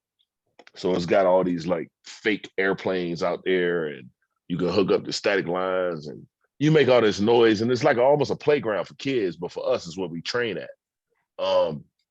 So we all there. It's like 200-300 soldiers there, man. We about to leave out. You know, Kira kind of know what's up, like, cause she's a little older now. She's like maybe 9. I'm like, baby, I gotta go again. She's like, you know, giving me all that. And I'm telling Cash, and he's like, well, you know, little boy, he playing this shit. And then this one we still had the Sequoia, the Toyota joint. And it was time for them to leave, you know, because the plane was coming in like an hour. We're going back to Afghanistan. And I was like, all right, I got on my uniform and they in civilian clothes, obviously. So I'm like, all right, y'all gotta go. You know, daddy about to go do his mission. Man, bro, do you know? So like, imagine a big ass warehouse with a bunch, like 200 soldiers sitting in a warehouse. Everybody, family's gone. My family was the last family to leave. Imagine your son sitting in the back seat of the car when it's time to leave. And I'm like, all right. And I put a seatbelt on him. And he's like, Daddy, get in the car. And I was like, nah, son, I can't go with you this time. I gotta go on this mission. He was like, no, you need to get in the car. I said, nah, son, I gotta go on this mission. Do you know that Cash screamed, no, not my best friend. I don't want you to leave. No. Screaming at the top of his lungs, bro. At like 6, 7 years old, bro. Wow. The whole hangar, like 200-300 soldiers sitting in the hangar. I'm sitting in the car. Toya looking at me. I'm like, just leave, babe. Like, just go. I'll call you in a little bit. Like, just go. Just get the fuck out of here. Dude, I walked in that fucking hangar. When I walked in the hangar, it was a big ass bay door. Like, imagine a garage door, but like 5 times the size of a regular garage door. When I walked in the garage door, they hit the button for it to drop down because I was the last family to leave. When I walked in that fucking garage door, bro, there was like every soldier in that fucking garage was standing there waiting to give me a hug, bro, because they was crying because they heard my son crying. Wow. Every soldier was standing there like, yo, Ayler is good. It's all good. And to me, I'm like, I'm good personally, but I'm fucked up because my man fucked up. But like personally, like you got these switches, you click on, you click off. You know what I'm saying? That's the way I've always tried to handle it. Like yeah, that shit fucked up, but I'm 10 feet away now. It's not a problem no more. Like I gotta cut it off because I gotta go do something. You know, that shit was crazy, bro. Like motherfuckers to this day, that was back in, like I said, 14, 15, almost 10 years ago. Motherfuckers still hit me up like, yo, Ayler, man, it's good to see your son on Facebook on your wife's page. You know, it looks like y'all still good. You know what I'm saying? It's like, damn, like that shit had impact. You know what I'm saying? But like that motherfucker was screaming at, like they was pulling out the parking lot and he was still screaming, no, my best friend is leaving. No, he's not gonna come back. And I'm sitting there like, I really don't know if I'm gonna come back. This is not the fucking memory I want to have. So you best believe when that airplane stopped in Germany, dog, and they was like, yo, we're gonna be here for 48 hours before we fly out. Man, I drank like $1,000 worth of liquor that night. For myself and everybody else that was around me. I went in. When I got to Afghanistan, the motherfuckers had to give me a goddamn a motherfucking what the fuck is it called? I'm drawing a goddamn blank. They had to give me goddamn fluids. Yeah. They gave me a motherfucking what's that other shot? That IV? No, they gave me the IV, but no, they gave me the what's that shit they give everybody? I don't know. I'm drawing a fucking blank right now. Booster shot or something? Dog. Like a Crack? tetanus shot? No, what's that damn I don't know. It's gonna come to me. My brain be fucking up. We'll get back. But No, slow down. So they had to give me Next question. everything when I got there, everybody was looking at me like, you okay? I was like, nope. I'm not okay. So next, Leave me the fuck alone for 72 hours. Next question. Now everybody in let's get some straight. Every time I ask a question, I'm willing to answer the question. If you had one regret, one thing you can take back, one thing you can do over again, what is that day? What is the day you can do over again? You got one, not three, not greatest moments. You got one day. Now, don't get me wrong. So there's two parts to this question. One, I'm going to tell you that when I answer, I regret it and I don't regret it because it what happened made a great thing happen. But then now if I get to choose it, I can say, you know what? I wish I had changed that moment. I could have did that better. But even though it happened and might have ended up being for the best part that happened, but I could have did that better. This is a tough one for me, man. It's a hard. It's a. No, I got mine, but Hold on, just listen. No, I got you, but I don't even want to hear the question no more because it's a tough one for me. But I got it. Go ahead. Yeah, I'll let you go first. No, I'm gonna let you go first. I respect you, Chief Aola. No, I mean it's easy for me. Like my hardest one is the fact that that night me and Marcus was walking to the Sunoco for him and Kwame birthday that whole weekend, and I didn't spend time with Kwame because I felt like if I had spent time with him that weekend, I don't think he would have killed himself. He asked me for some shit, and I was like, "Yo, I smoke with you. I can't give you nothing."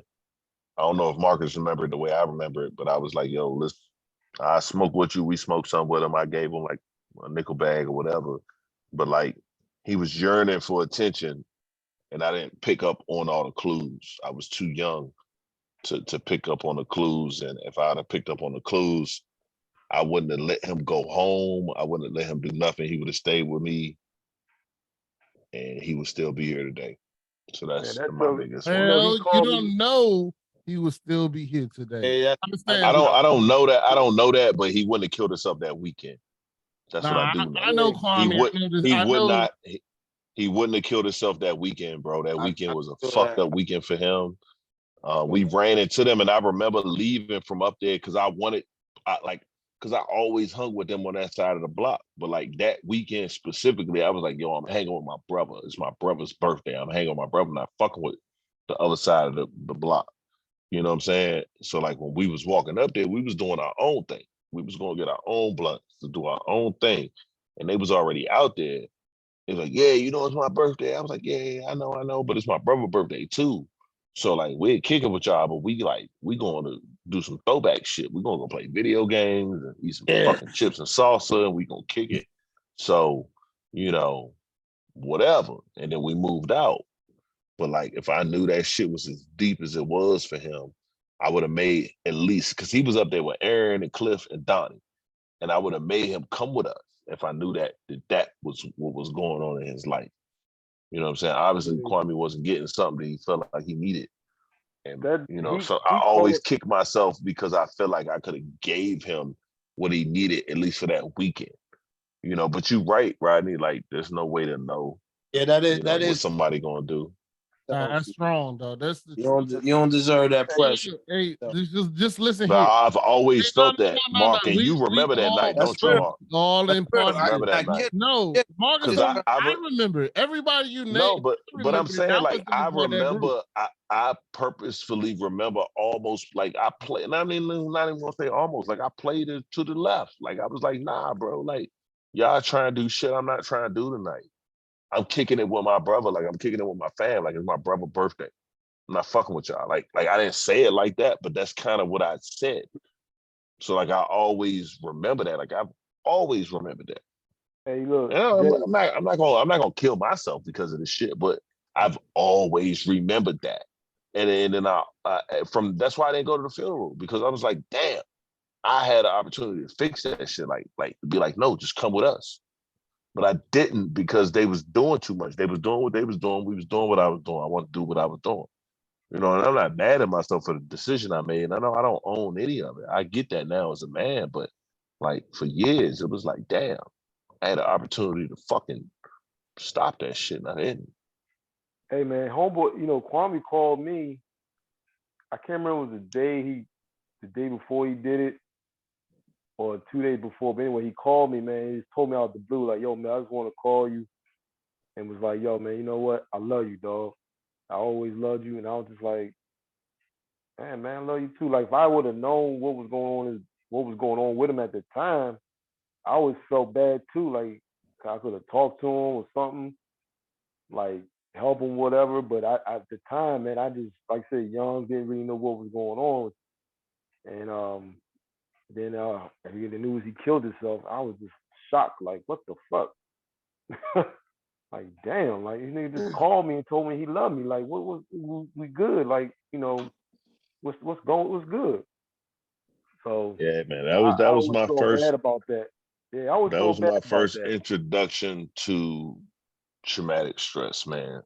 Cause like everybody had relationships on the block, man, but like I had a different relationship with Kwame. Like motherfuckers don't know, like I used to kick it with Kwame when it was just me and Kwame. Like we would just kick it. We would just fucking kick it, man. Like on some music shit, on some artistic shit. He was so talented, man. And anyway, I digress. I can't go down that route right now. Nah, that joint that you But that's the one thing. That's the one thing I would change. The one thing I would change in my life, I would have been like, "Yo, it is your birthday. Roll with us." Because we went back to the basement. We cut the black light on. We had the silver bullet going. We was playing like Madden or Joe Montana or something. We just had a great night listening to music. I would have made. I would have made. Oh yeah, I would have made him come with us. That's the one thing I would have did different in my whole life. Totally safe. Yeah, we had a safe space in the basement. Yeah. That's the number one thing I would have did in my life different. There's nothing else. I'm happy with everything else. All my other errors and all my mistakes, I can live with. But that's the one. I know Kwame. I think about every Thanksgiving. I think about that shit.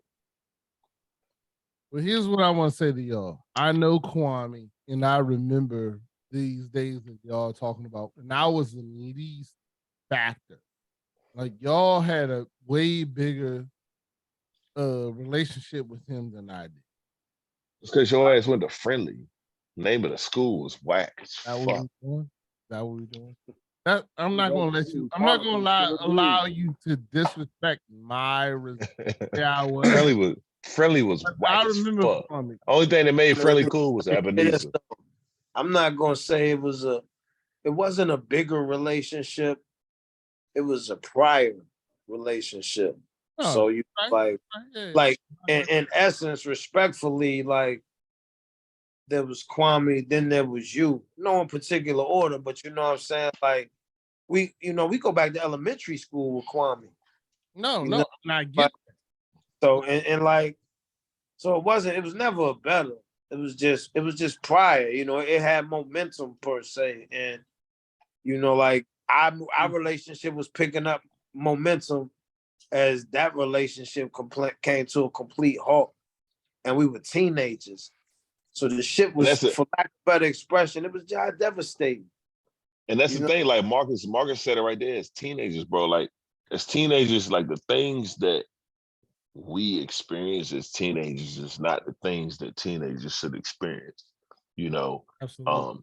And we was in Camp Springs, Maryland, in United States. Like we wasn't on Galveston, we wasn't on Second Place, we wasn't on none of them blocks. We was in Camp Springs. Arkansas, we was in Chicago. Like this, No, we was, but harder. we was going through it in Camp Springs. Yeah. You know what I mean? And like, it is what it is. I mean, like, but he right though. Like, you know, Kwame, like, bro, I was in Allenwood with Kwame. Allenwood, bro. We go back to the sandbox, like on some sandbox shit for real. Like Kwame was a motherfucker, get your ass 7 rebounds, 5 fouls, and no points. Yeah, Every game. Third grade, man. Every game. I'm gonna take it further. We really only fuck with Kwame and know Kwame because of Melvin. They were classmates. They was the same age group. Yeah. So with respect that we had to Melvin, we had with Kwame because immediately, because Mel respected him. Oh, Melvin was like, oh, that's Kwame. Kwame ain't introduced us to Melvin. Melvin kind of introduced us to Kwame. Yeah. Yeah. And that's kind of how shit went around Beachwood, man. It was like you had the townhouse niggas and you had the house niggas. And the townhouse dudes, we was who we was, and then we built relationships off that. I'll tell y'all something too before Kwame died. I don't know if y'all even knew this. So, you know my girl Nakiva, right? Mm-hmm. Her and Kwame messed with each other first. I remember that. Right? They broke up. I remember that because you had a little beef with them. Yeah, because she cheated on me. Because I wasn't for that. So it got to a point where I wasn't gonna really fight him. I ain't never gonna get to that point where I wanted to fight him. But let's not fake though. Everybody was scared of Kwame though, because Kwame was crazy. He was crazy. He was like the first, but he was like the first mystical. Like he was like the mystical / DMX. You never know what they get expect from. Kwame to me was the old dirty bastard of the crew. Yeah, exactly. I'm gonna say you. Kwame was the older, and I'm coming in as the least. I'm the Drake nigga. You know what I'm saying? Like Kwame, and I remember this. I know Kwame. Here's the thing. I came in late. Y'all talk about Kwame. I met him. I knew before he passed away and the things that happened. But Kwame to me was that old dirty bastard. But anyway, he would pick up the hot dog off the ground and eat that bitch. Hey, and let's just say this, man. All rest to God. Kwame, tell us for it. I'm sorry you went out the way you went out. Hey man, we love you, bro. Definitely for the love. Get to this day. Man, I had my little beef with him, but he wasn't a bad guy. It wasn't to a point where I think if I saw him, I was gonna fight him. I might have said something, but we kind of kept it on the low. But then we did finally talk, and I mean our relationship was never really the same. But at the same time, I had him with love, respect. I think that's why he called me. Whatever he was going through in his life, and just said, you know what, man, I got to say I love you. And to this day, man, I still think about that shit around November, like around that time. To this day. And November's a bad month for me, man. Like just telling y'all, we be talking about like where you at on some little spaceship. Yeah, bro. Like I done lost 4 soldiers in November. Kwame. And then my birthday and Marcus' birthday. So there's a lot of highs and lows, man. Like November is the month for me, man. Like that's the one where I'm like, I normally take like 2 weeks off work, and it be good and it be bad. It be what it be. You know, it is what it is, man. I mean, life is it's weird as shit, man. And then now I'm getting out the army. I don't even really know what to do with my hands. Like, you know, we got this saying in the army. It's like I just don't know what to do with my hands. Eyes ain't open, dog. I'm up, yo. I'm here. Nah, he good, bro. He with us. He rocking. Right here. He been rocking. He been rocking, man. Like it's just one of them things, man. I just don't know. I don't know what to do with my hands, man. Like I brought this. These are my quick questions I brought out with y'all, and I appreciate y'all just giving like for real true. So, and this is something, I'll bring out. Y'all tell me if I'm allowed to later or not. So, the next one. I got one more question. We'll keep moving. And just we're gonna let hey y'all my niggas. So Man, just send it, man. You drunk. Stop playing. okay. What is the worst date you ever had? Worst date? Yeah, worst date. And I'll go first. I'm gonna tell y'all this is something I'm gonna tell y'all in college. I was in college. I was on back then it was the what was it? Blackmeat.com or some shit. Blah blah blah. I wasn't even on there, but I was in college and this is a story my wife. I was with my wife, we was dating. I'm good with telling my story because I'm good because we wasn't married then.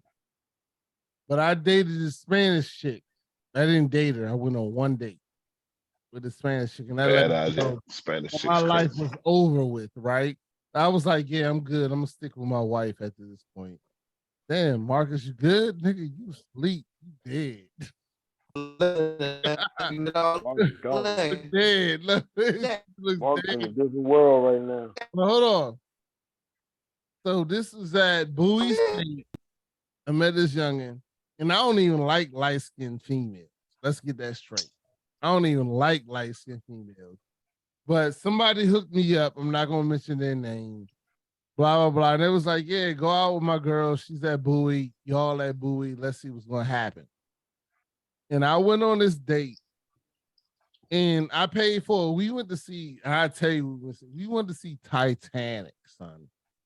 Titanic, and we skipped movies. We watched more movies after that, but it was Titanic. Was one of the joints we watched, and at the end, I was like, "Yo, just take me home. I'm just ready to go home. This isn't what I'm about." And she got mad.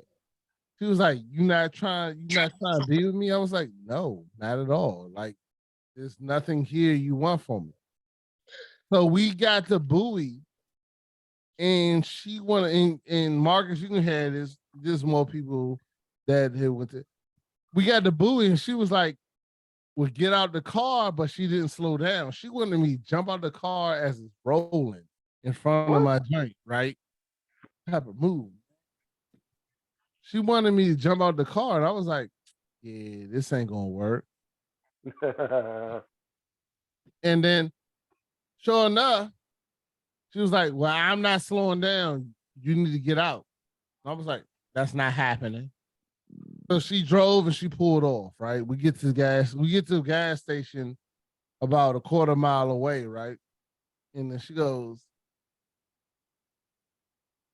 "Well, how are you getting back home?"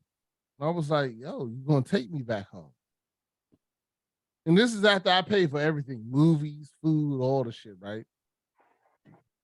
And then she was like, "Okay, not taking you back home." I was like, well, bitch, how the fuck you getting home?" Now I'm asking her questions because I'm actually very much superior to her. "Well, how you getting home?" And then she was like, "Nah, make your decision." And I was like, "Yo, you gonna take me home?" So sure enough, she getting gas. And I'm not gonna lie. She goes in there and pay for gas. I robbed her car one at a time. I went through everything. I stole everything in the car. And then when she got back in the car, I was like, "Yeah, you gonna take me home or you not getting your registration? You're not getting the shit in your back seat. You're not getting nothing." Come on, man, stop. This is my worst date. I'm just telling y'all, this is my worst date. And we're about a quarter mile from college, from my college. I'm like, "Yeah, just take me home. You'll have your shit." And she was like, and she looked at me and she was like, "I ain't taking you home." I was like, "All right, bitch, somebody's going to win it." To make the long story short, I took everything I stole from her car and held it out the window until she drove me back to my college. Until she drove me back to the Bowie. This is my worst date ever. I'm telling you this. My wife doesn't even know the story. and I'm going to post it. My wife doesn't know the story. And I was dating my wife. My wife was part of my relationship during this time. So I am more in trouble than all of you. But we was dating then, so therefore I always told her, once we got married, shit happened. But anyway, once we was dating, shit happened. But when we got married, nothing happened. But this was it. I held this bitch's whole book bag out the window until she took me home. And she took me home, and then she still was like, "I'm not stopping." I was like, "Yeah, your shit is gonna be out this window until you stop." So she stops, let me out the car, and I took her book bag. I went to her side and I slapped her in the face with her book bag and was like, "Yeah, don't call me again. We done. We done. Don't worry about it." That was the thing that made me a horrible date. That's the worst date. No, it was horrible. It was the worst. I I never had a really bad date, but I do remember. I don't know, Marcus, you don't remember this. Some girl you was talking to, and I guess she had a girlfriend. She asked me to introduce me to her. We talked on the phone, right? Girlfriend. So we talked on the phone, blah blah blah. I'm like, all right, I'll come see. She lives in some apartments on Stoughton Road. They Right. I get to the house because she sounds cute on the phone. Get to the house, knock on the apartment door. Man, this chick opened the door. It was the female version of Suge Knight. I said, what the fuck? This chick was big as shit. I mean, she was damn near taller than me, bigger than me. And I was just like, what the fuck did this nigga Marcus done got me involved in? And I'm trying to figure out all type of ways, how can I get out of this shit here? Now, this is fucked up, man. Marcus done fucked me up. Never again will Marcus ever hook me up with no chick ever again after that shit. I didn't know. The joke was on us. It wasn't just you. I was like, yo, I don't know how I got out of it, but I got out of that one slick, fast, and hurt. Nigga, I couldn't go down. That was scared me to go down Steuben Road for a long time. Hey, I lie to you not, bro. I think about that shit every time I'm on Steuben Road. Like, me too. That's why I like going down. Hey, she was so big, her knees was big, man. Like, I'm like, nigga, her knees. Nigga, like, everything was big. I don't even know. I forgot her name was Keisha or Click. I don't know what her name was anyway. The chick was huge. I mean, she looked like she did it. Don't mention your name. Because I'll look it up later. Yeah, we don't know it for you. I'll mention mine's name. I know it. I remember that like yesterday for sure. And see, that's the thing. I don't have no bad dates or encounters. I don't have no bad set me up. That's a lie. I don't believe I really don't. Like all my shit, like Jimmy. Oh, I mean, for real, bro. All my shit was like I had some bad encounters. Like I thought shit would go one way. Worst date. The worst date. Nah. Yeah, I know. You gotta hold on, Rodney. Everybody got a worse one. Nah, Rodney, you gotta understand, bro. You gotta remember, I went in the Army at 19. I didn't go on dates, bro. Like, there wasn't no dates. It was like, I'm going to the go-go. You gonna meet me at the go-go or you not gonna meet me at the go-go? And if you meet me there, then maybe we'll do something later. But like, I never went on dates. I didn't have my license until I was 20. So I wasn't picking up people, picking up girls, I wasn't that guy. Like, it was like, if Mel was dropping me off, I was going over there for a booty call. And then if I was going over there for a booty call, they never go wrong because it's a booty call. So like, I never really had bad dates. I had bad interactions. I had bad relationships, but I never really had a bad date. Now, I will tell you, before me and Toya got married, like when we was just kicking it, we was all at the club. You know what I'm saying? I didn't go to the club with Toya, but she was gonna take me home. It was me and my homeboy and her homegirl. My homegirl was fucking with her homegirl, whatever, right? So we got in the car, and this is in Germany now. We like at this club called Black Sounds in Germany. That's like the hip hop club, right? The shit is like right off the Autobahn, but it's in the country like a motherfucker. So Toya gonna take everybody home. She's supposed to take them home, and I'm obviously supposed to go home with her. But we wasn't like all the way in like that. It was like a month in. So we in the back of the car. I'm in the back seat behind her. She driving, me and my homeboy. So we're like, all right, let's roll. She like, well, where y'all going? I'm like, what you mean where we going? I'm going with you. Why you acting simple? She's like, well, you ain't going with me because you was dancing with everybody else, so you must be going somewhere else. Okay. So I'm like, man, stop playing, man. I'll thump you in your head. You ain't gonna thump me in my head. I thumped her in her head. Bow! From the back seat.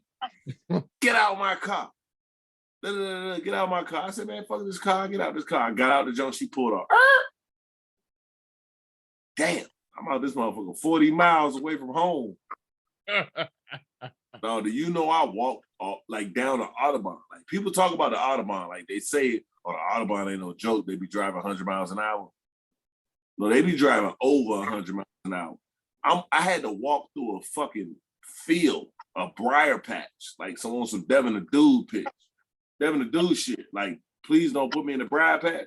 No, when I got back to my room, finally, I had on some Wallabies, I had on some Echo jeans and a black t-shirt. When I got back to my room, dog, I had briars in my jeans, in my drawers, in my fucking Wallabies. I had to throw all my clothes in the trash. I walked all the way back to the barracks. It was like 30 miles back to the barracks, all because she kicked me out of the car. So my worst date was with my wife. Time out. Who believes he walked 30 miles home? I don't. I'm going to say it out now. That is a lot of walking. No way he walked 30 miles. That's my hand up. 30 miles might be 3. He said 3. I would agree. 3 too easy. 13 Okay. unbelievable. So real quick, hold on. Let me make sure I give y'all all the information. 30 is Let me make sure I give you all the information. No so way. First off, you gotta understand. 30 miles home. First off, you gotta understand. One, I'm in the Army, so like a motherfucker, you show up to work tomorrow. Back in those days, this was like 2004, and you show up to work and they'd be like, "All right, we're gonna walk 25 miles a day." So that was a normal thing for us. So first off, fuck you on that one. Second off, I send you the Google fucking map from where I was at to where I walked. I know. And you can confirm it. Hold on, you can confirm it for yourself. I'm just saying, I will walk your ass until you can't walk. You got to understand, in the Army, that's what we do. We land navigators. We walk. So if you tell me to get out your car and I'm egotistical and I'm in my feelings and I'm on some, and I've been drinking I've been drinking blue motorcycles or blue motherfuckers where they take the hypnotic and mix it with the Hennessy. I know. Put in a goddamn 20. No, but in Germany, they put in a 20-ounce glass for $5. And you get half hypnotic, half Hennessy for $5. Now I had 3 of them. Oh, I walk as far as I feel like walking. So if you want to doubt how far I can walk, go ahead and take that gamble. I tell you what, you'd be better off betting on DraftKings than fucking with me when it comes to walking. I'm not the one to play with. I give you that. Not the one to play with. I give you that. Oh, motherfucker. I give you that. That's why my hips and my ankles and my knees and back and hip, everything fucked up now. Because I used to walk my ass off, bro. With 40, 50, 60, 70 pounds on my back, carrying litters. So when a motherfucker tell me that they're not going to take me home from the club, I'm like, cool, I'll walk. I get there. I was just an asshole. Y'all know I'm an asshole. But yet, y'all married, still together. Nah, yeah. 30 miles later, you walked them 30 miles. Nah, there's no way you my worst day ever was with my wife. Me and my wife was divorced over 30 miles. I'm telling you that now. I love my wife all my life. I had to fight. My worst day was with if my wife told me I walked 30 miles to still be with her, it'd be a fucking problem. I'm telling you that. There's no way. 30 miles. You didn't walk 30 miles. You might have walked 13. I'm gonna send you the Google game right now. In 3/4 of miles home. I'm gonna tell you what he got on us that we don't got, bro. You're not gonna. We ain't got a single military merit. That man went through basic training. He was conditioned. I'm not. I went through basic training. I went through marriage training, nigga. No, I've been through marriage training. He did not walk 30 miles. Marriage training and boot camp ain't the same thing, man. That ain't to break you down to build you back up. Like 30 With miles. respect to He his did not walk physical 30 record, miles. the nigga runs 5 miles He frequently. That's his warm up. You did know what I'm saying? Like, if he could run not 5, he could run 30. He walk could walk 30 too easy. 30 If he could run 5, I said it. walking Are you 30 listening is to me? too Hey easy. Mark, don't try to Just slow explain it it to down. him. He ain't seen me. Slow He don't down. know how we get down, man. He didn't have He it. don't know. It's not his fault.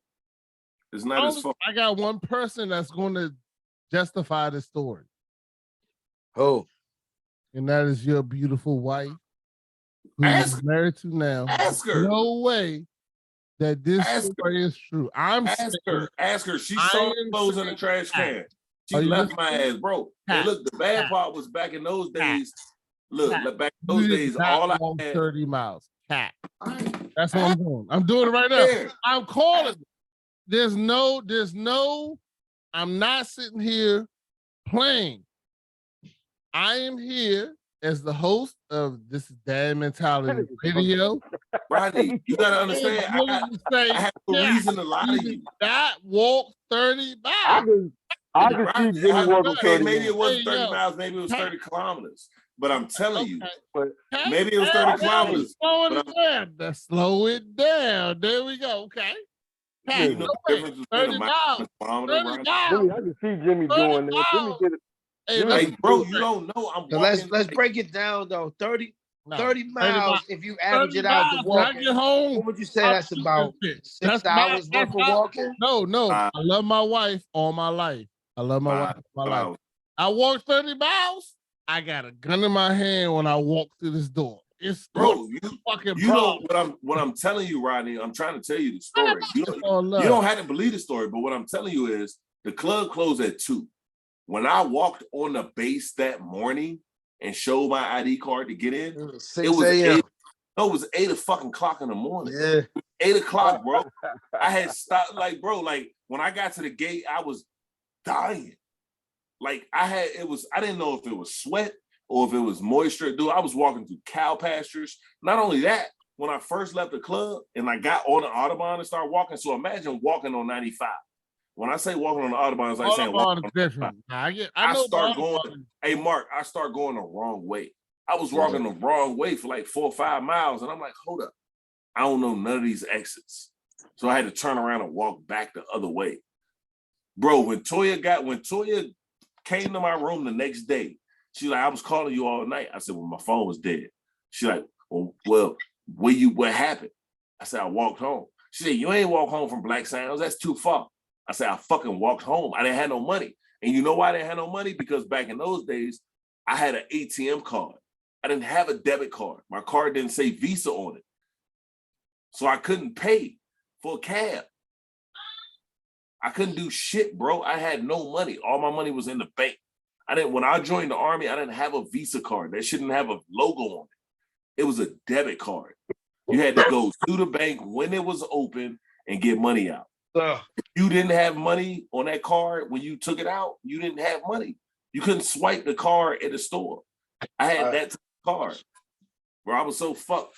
Yo. You call my wife, ask her tomorrow. Don't ask her tonight. No, ask her tomorrow. Ask her tonight. I need tonight. No, you're not talking to my wife tonight. She sleep. All right.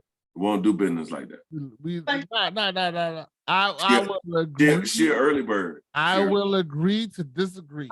Tomorrow. Hey, you don't have to tell you believe what me. I don't give a fuck. Hey, look, I can tell you 10, 15 more stories that you won't believe. It's cool. I'm my feelings ain't hurt. I know what happened. But look, you know the reason why I'm still with her though?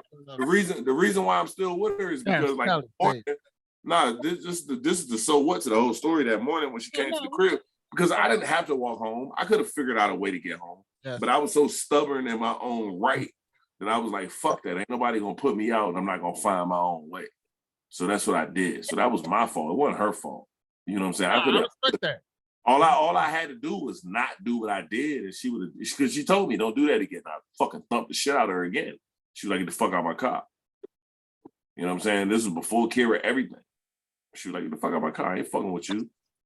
But then when she did pull up on me the next day, I was like, yeah, you know, I walked home. I seen you walk home. I said, look, I don't play. I'm gonna make sure I'm good. I gotta do what I gotta do. You ain't walk home. And I showed her my shoes. Bro, I had, there was thorns There was thorns that went through the bottom. I had some Wu-Tang wallabies. The big bowl to a small bowl. The thorns went through the bottom of my wallabies and Do came you out. love me? Are you Rasha, what's up, riding? man? Hey, Rodney. She said, What hey, is that? man. What is that, a My burger? food right there. Hey, Jimmy. What I need is you that? to look at these. You know what these are? I can't tell if those are hollow tips, cop killers, or No. How much? This is something new. This is something that came out just now, and I just bought paint it. bullets. No. Incinerator rounds for 9mm. It's unnecessary. It's definitely under.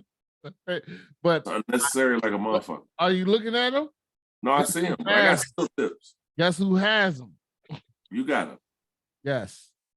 You got them. But I'm just saying, because you laughed at me when I shot that dragon breath, and I didn't know what the fuck was about to happen. That's because you scared. You scared of the Second Amendment. What? How am I scared of her out here shooting them? What do you mean? Because you don't know what you're doing. You don't need all that extra shit. All you need is steel tip. All you need is look. Hey, look at the camera, Rodney. All you need is steel tip bullets. You need 40 rounds. Listen to me. All you need is 40 rounds. If you got 40 rounds, it's not 40 niggas. No, hear me out. Hear me out for a minute. Hear me out. All you need is 40 rounds. Because out of 40 rounds, the first 12 rounds are going to get the first wave. The next 12 rounds are going to get the second wave. If you need to spend more than 24 bullets to expend your target, you got a problem. Chicken was hit. I don't need my bullets to explode. I don't need them to set on fire. I just need steel tip. Because if I hit you with a steel tip, you're not getting up. Hey, fellas, I got to get ready to get out of here. Get ready for tomorrow. I got to go to work tomorrow, unfortunately. Come on, Tommy. You get to work. Look Come on, Tommy. Tommy, you ain't got no job. Shut the fuck up. Yes, I do have a job, Negro. What the fuck you talking about? Tommy, what are you talking about, man? Well, this Tommy have a job, homie. You was Tommy. This Tommy has a job. Don't worry about that shit, dog. Hey, yo. Hey, I love y'all, bro. I got to get out of here, though. I love you, bro. Love you, man. All right, man. Good, man. 4 pieces. Hey, look here, nigga. You get you some bread, all right? Now we got some. Kiki, do you love me? Are you riding?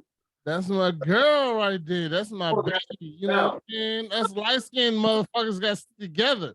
Even though she treated me like shit when I fell through that chair, but it's all right. Yo, whose turn is it? It's my turn. It's your turn? It's my turn. Where my man Mel go? Mel got out of Dodge? Yeah, he said. Yeah, he had to go. Hey, I'm going to jump on from my phone. I'm coming right back in. All right. That's what she said. I gotta talk about these bullets though.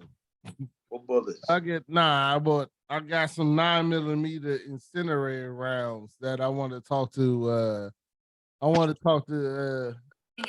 James about, because he laughed at me when I shot the dragon breath from a shotgun. He was like, "Why are you shooting at the ground? You almost set yourself on fire, this, that, and other." So yeah, because you look like you ain't know what you was doing. I did know what I was doing. I had no clue what I was doing. Look, man. Hey, let me tell you something. Hold on, but let me tell you something about guns, man. If you let me. I don't know if you'll let me. I'm gonna tell you anyway. I'll let you. You can say it, but you know. Look, man, this is my thing about guns, man. Guns fun as shit. Right? I got 5 of them. I got a bunch of different types of ammo. I love to shoot.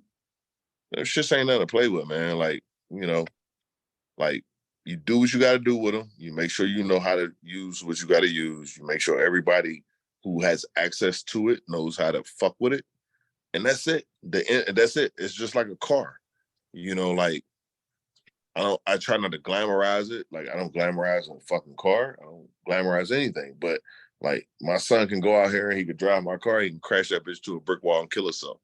Just like he can pick up my gun and he can kill himself. You know. So I enjoy shooting. I really do. Like I enjoy it because it's fun. You know. But Just like a car, it should have fucked you up. You know, so just got to be careful with that shit, man, because you know people like, oh yeah, this and that, and whoop whoop whoop, and then they fuck around and do the wrong thing, man, and like there's no fucking response from that shit, man. There's no take backs or my bads and none of that. You know. And then I just think I look my at it. first time shooting Dragon Breath. I had no idea. I bought it. I wanted it. I knew exactly what I thought it would do, but I didn't think it was going to fire back. But you know, I survived it. So do you have a gun? Do I have a gun? That is a very bad question to ask. But I don't want it to be recorded, but if you need a weapon, I can record it. I give you a weapon. No, I got multiple weapons. Yes. All right. Just be careful with them, man, because it's like, you know, I mean, all that different ammo and shit is cool, but like at the end of the day, like I only have my weapons for household protection. Yeah. Like, I'm just trying to protect the throne. That's it. Like, I mean, and at the end of the day, I can hit your ass with a bird shot or a slug, but like, I have to choose the right weapon for the right side of the house. Like the weapons that I have upstairs are bird shot because I don't want slugs going through the wall. You know, like my kids have reaction. Well, birdshot and slugs, in my opinion, are two different things. No, they are definitely two different things. Wait a second. But they both come out the same barrel. Dragon Breath. No, the Dragon Breath was something I bought because I knew what it was, but I never experienced it. I don't know. It's always cool to play with shit. I'm not mad at you fucking with it, but you didn't look like he was ready for it. No. I was 100. First of all, I didn't look like I was ready for it because I was 100% not ready for it. Like I didn't know what I was shooting. I was. This was something new. I've shot Dragon's Breath. I shot birds. And I shot buck. I shot everything. I've shot multiple shit before that, but Dragon Breath was something you gotta understand. Here in Maryland, we're not allowed to have certain things. So I know. That's exactly why. New. That was new. Me and the dude who I was shooting with, who is my cousin, who I love to death. That's why I'm shooting on his. Man, stop saying that. We got a new thing, man. You love him to life, man. Don't love him to death. Love him to life. You're right. Like my kids, I took all my kids. So now my oldest son just came in after work.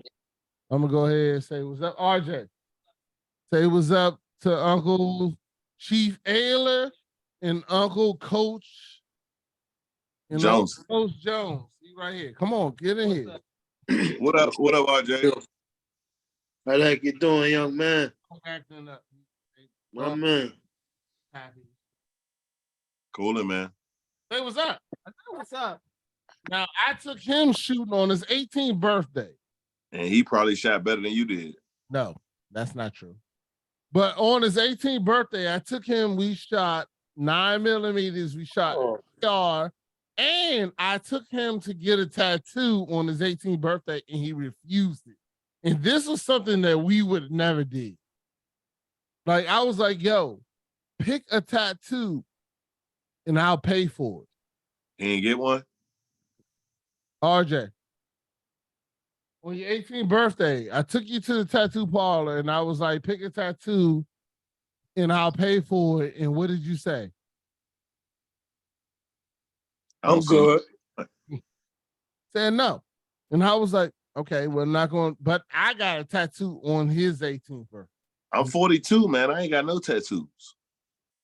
Well, that's crazy. My man. It's not crazy. It's not crazy. Don't have none. Chief James Ayler of the Army, who was jumping out of airplanes at his youngest age, decided not to get a tattoo at your age. No, because hey Rodney, I'm gonna tell you, my plan was I was gonna get one. I was gonna get one on my 21st birthday because my 18th birthday to me, I didn't feel like I had achieved anything. So I said I told myself I was gonna get one on my 21st birthday, but like you gotta remember the times, man. Like Tupac was the only nigga walking around with tattoos. Like that shit was like still like a thing. And then on my 21st birthday, I was in Afghanistan, so I couldn't get one. Like, Mark, think about it. When I turned 18, you turned 18, Mel was already 18. None of us had tattoos. I did. You ain't had one. I got mine. I turned 18 November 15th. I might have that motherfucker over the Thanksgiving break. Right. Well, I don't know. I didn't have none at 18. So when I went in the Army at 20, I still didn't have none. So I was like, cool. Maybe if I want to get one, I get one at 21. But when I was 21, I was in Afghanistan. And when I was 22, I was in Afghanistan. And when I was 23, I was in Iraq. And when I was 24, I was in Germany. So like I missed my when I was 25, I had a daughter. So I missed my window. I'm curious. You know what I'm saying? What's your first tat? Who's this? What is James Ayler's? Chief James Ayler's first He don't tat? got no tats. I don't have a first tat. I don't have no tattoos. Get out. I don't have not one. Naked. I got scars. All right. I got no tats, bro. Coach Marcus, what is your first tat? I think he's dead. I don't think he's dead. April. What? It was my high school girlfriend at the time. We rolled around all weekend. Your first so tat all is the some tattoo girlfriend's spots. tat? Your first tat, the first tat. Huh? So hold on, what is the first tat on? No way, it's the girlfriend. My first tat, right? Yeah, First tat. yeah. Show it. Angel. Are you serious? I was giving you the breakdown how it all came into place. Wow. Okay. Your first tat is off of April. We lost him. We lost him. Maybe back. I'm sorry. Ayler, so you have no tattoos right now. I got nothing, bro. Zero. I had no reason to get one. The first time I had a reason to get a tattoo was after my daughter was born. And then I was in Afghanistan. I left to go to Afghanistan when my daughter was 3 months old. So by the time I got back, she was a year old. I wasn't gonna get one then. I never been sparked to really get one. Can I ask you a question? Send it. If today was the day, right now, we sitting in Oh my tattoo God. parlor. Just listen, hold on. If we sitting in tattoo parlor right now, and you have one tattoo to get right now, what would it be? It would be my daughter, my son, and my wife's name, all in some type of configuration that formed a cross,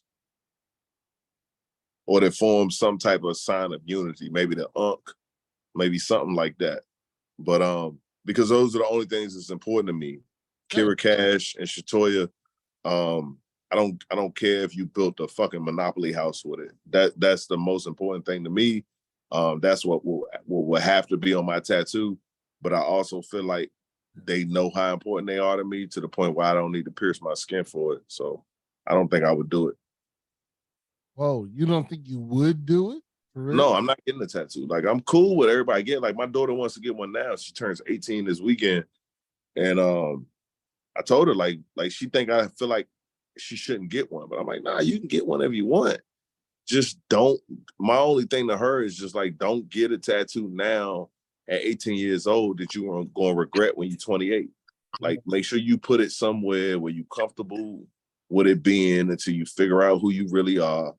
And then, you can do what you want to do. If you feel like you want to be a tattooing queen later, then you get them all over the place. But if you're not sure how you feel about it, then put it somewhere that you can appreciate it and the rest of the world can't see it. But for me personally, I just always looked at it like I made it to 21 and I didn't have one.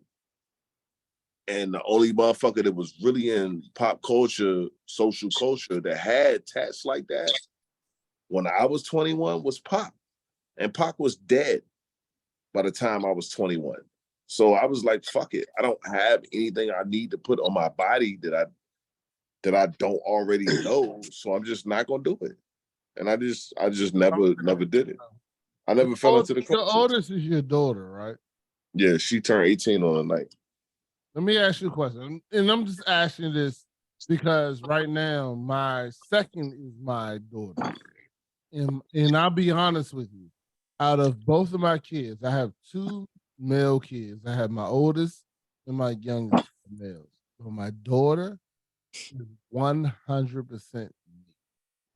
Like this chick does not play. And she challenges me on everything I say to her. Yeah, both mine challenge me all the time, but I'm the boss. No, I get that. I'm dash around this bitch. No, that is not what I'm saying. Yeah. But I'm saying that my oldest he came down, he's not gonna challenge. My youngest not gonna. My daughter, she challenges everything. So first of all, I'm gonna say one thing that my daughter challenged me for her entire life. She's turning 16 now. She's been ready to turn 17. I told her she is not allowed to have a hair color that a person can't grow. That's not right, though. Listen, I don't think you should do that. I'm waiting. Go ahead. I'll wait till you're done, and then I'll tell you my. No, because you were still talking, but I just wanted to say that I don't think you should do that to her. But go ahead. I'm gonna tell you why in a minute. Okay. I said to her, I'm not going to pay for a hair color that a person can't grow. Now, why? Why? Yeah, why? Because that's just me. That's where I say I don't have a good explanation for you. If you want a good explanation, I can give it to you. I'm gonna tell you why. Listen to why. I'm going to tell you why I said it, but it's not good. It's not good. It's a fucked up reason. Well, I agree with you. I know you agree with me. But you're trying to be daddy, and understand because you're trying to protect my them. reason. You're trying to protect them. That's fine. I respect that. But let me tell you this. I'll wait. Let me tell you this. When it I'll comes wait. to Go ahead. When it comes to shit like that, bro, the best thing you can do is agree, but put parameters. Right? That was a parameter. No, your parameter was no. No is not a fucking parameter. That wasn't no.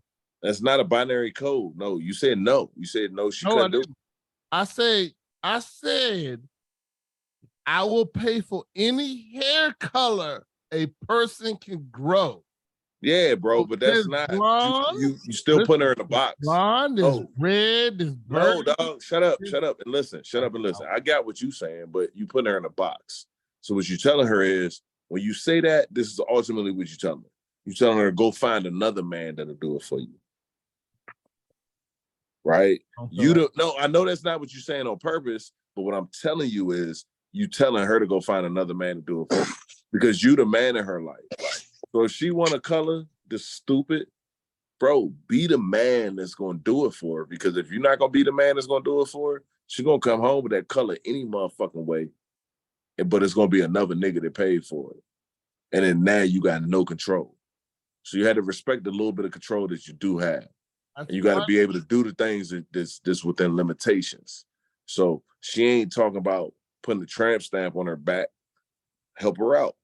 You know, if she want to change her hair to blue, I promise you, bro, that shit won't last but 2 weeks. And she gonna be like, I don't like it. Get these kids the opportunity to live their life, bro. Because what we did was we lived our life and we ain't asked no questions. We ain't asked if it was okay if we go outside and smoke weed. We ain't asked if it was okay for us to get drunk and go to Waldorf. We ain't asked if it was okay for us to fuck bitches in the Motel 6. You see what I'm saying? So we did what we did with no repercussions and no approvals.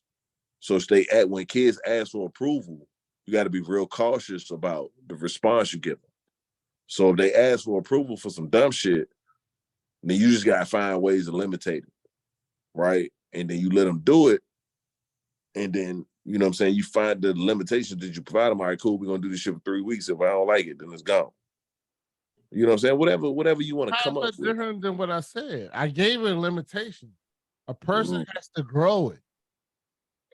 But your limitations was outside of the scope, though. You talking about it's got to be a color. You acting like you in the army. You acting like it's got to be a natural color. She might want purple. She might want pink. She might want blue.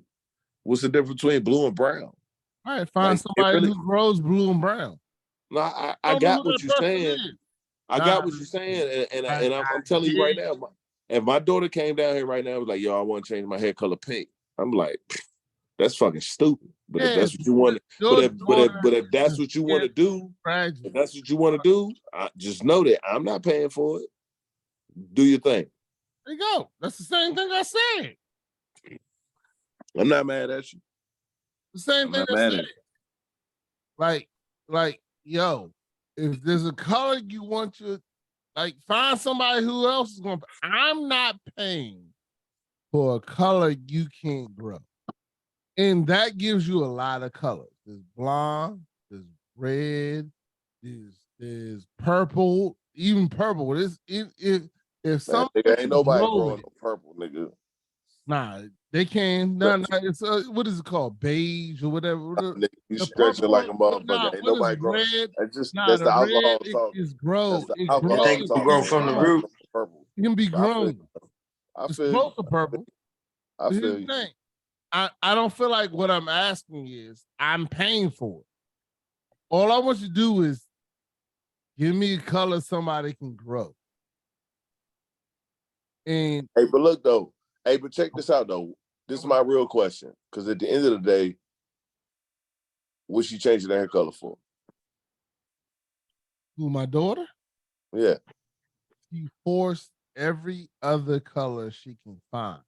All right, check this out. Did White. that. Hold Hold on, on. hold on, Let hold on. me No, finish my now, story. hold on. Now I'm off that question. Check this out. Hey, Marcus, where you at? I'm right here. All right. So remember when you used to work out? Right. I still work out. No, you don't, nigga. Hey, What you used to work out for? You work Huh? you work on that forehead. Why did you used to work out? I like that shit. Keep me in shape. Looks good. Feels good. Rodney, why you work out? I work out because I hit hard and I don't give a shit. My trigger finger is quick. Why do peacocks have the colors they have in their tails? For recognition. They exotic. Absolutely everything that human beings do is for recognition from the other species, from the other side, the other gender, right? Sometimes it's for yourself because we always feel good when we look good.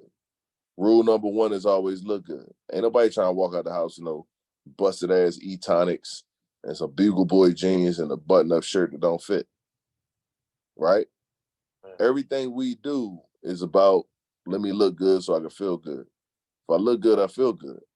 So as parents, it's critical for us to understand what it takes for our children to feel good because they want to look good so they feel good. So I don't care how you look, but I want to make sure you feel good, right? So for us, we just have to be able to read between the lines and make sure that they get what they need so that they can feel good. Sometimes we got to put parameters around it. My daughter has gone to parties recently, and my wife be like, "Come here, let me see what you're wearing." She is senior. She gonna be 18 next week, but my wife is still like, "Let me see what you're wearing to this party. Let me make sure that you ain't going too far to the left or too far to the right." Right. You ain't got to be covered up like no, you know what I'm saying, Al-Qaeda woman, but we want to see what's going on. And when that happens, I just keep it moving because that's not my conversation. I'm the man in the house. I shouldn't have to tell you what you can and can't wear because I don't want another man telling you what you can and can't wear. I need a woman telling you what you can and can't wear. That what you know what a woman need to tell you. That way, as a woman, you'll know what your standards should be. You feel what I'm saying? Makes Like sense. I can come in a room and be like, you can't wear that. Wait. But I also don't want no other man telling my daughter what she can and can't do. No, I want one man tell my daughter what she can and cannot do. Well, this is the realism of it, yo. That one man will be you, but you set the tone. It's always a follow-up. So even if it's you that set the tone, it's going to be a man that she considers similar to you or that reminds her of you that she'll end up allowing to take That's lead. all. I'm gonna say this out loud. Nah. This is my show. I'm gonna go ahead and let it go. My daughter understands that there's one man. She understands. I understand. My daughter is so close to me. It's insane. Like, yo, I talk to her on all types of levels. Yeah, me too. Well, You hold better. on, go get You it. better. I got it. I get it. But if my wife says yes, I can still look at my daughter and say no. Yeah, you better. Wait, can I please finish? I'm agreeing. I got you. Yeah. Agreeing with you. I Get that can shit say out. no. And my daughter will look right at me and we'll look together and I'll walk away. Like my daughter, our relationship is so great that my wife, who I love, my wife is a beautiful woman.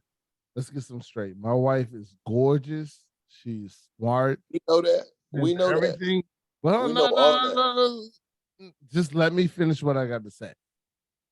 All that is Get around the great. bush, motherfucker. All that is great. But my wife, my daughter looks at me and she will fight my wife. Like, it doesn't even matter if she can agree with my wife. Just because they're on the same cycle that week, that shit is crazy. I look at it and I'm like, you know what? I'm just gonna let it go, let that shit go. But me and my daughter's relationship is beyond that. Like that feel shit you, goes bro. past it. I feel Go you. ahead. Because I my feel daughter doesn't. You gotta understand, I got 2 sons, 1 daughter. My daughter will look and go, and she'll say to me, she'll go like, remember, I'm the one who's gonna take care of you. That's what my daughter would say to me. She'd be like, remember, I'm the one who's gonna take care of you. Even though we having this conversation now, she's like, remember, I'm the one. And Yeah, that is bro. exactly Hey, what I believe. exactly. And it is what it is. And that's why that Nas song with brothers with daughters is different. Because you're gonna always treat your daughters different than you treat your sons. You know what I'm saying? Your daughters are always gonna treat you different than your sons treat you. Yes. Bro, my daughter come to me, man, Kira come to me and she be like, yo, daddy, you good? What you need? You need this, you need that. Woo, woo. It's always going to be different. But it's super critical for us to provide that proper example because that's where daddy issues come from. When we don't treat them the way they feel like they need to be treated, they get out there and they get to looking for shit that they thought that their dad was supposed to give them. But a lot of times, by the time they do that, they misguided. And it is what it is. You know, like everybody got to go through what they got to go through to get to where they got to be at. And there's no negative judgment on nobody.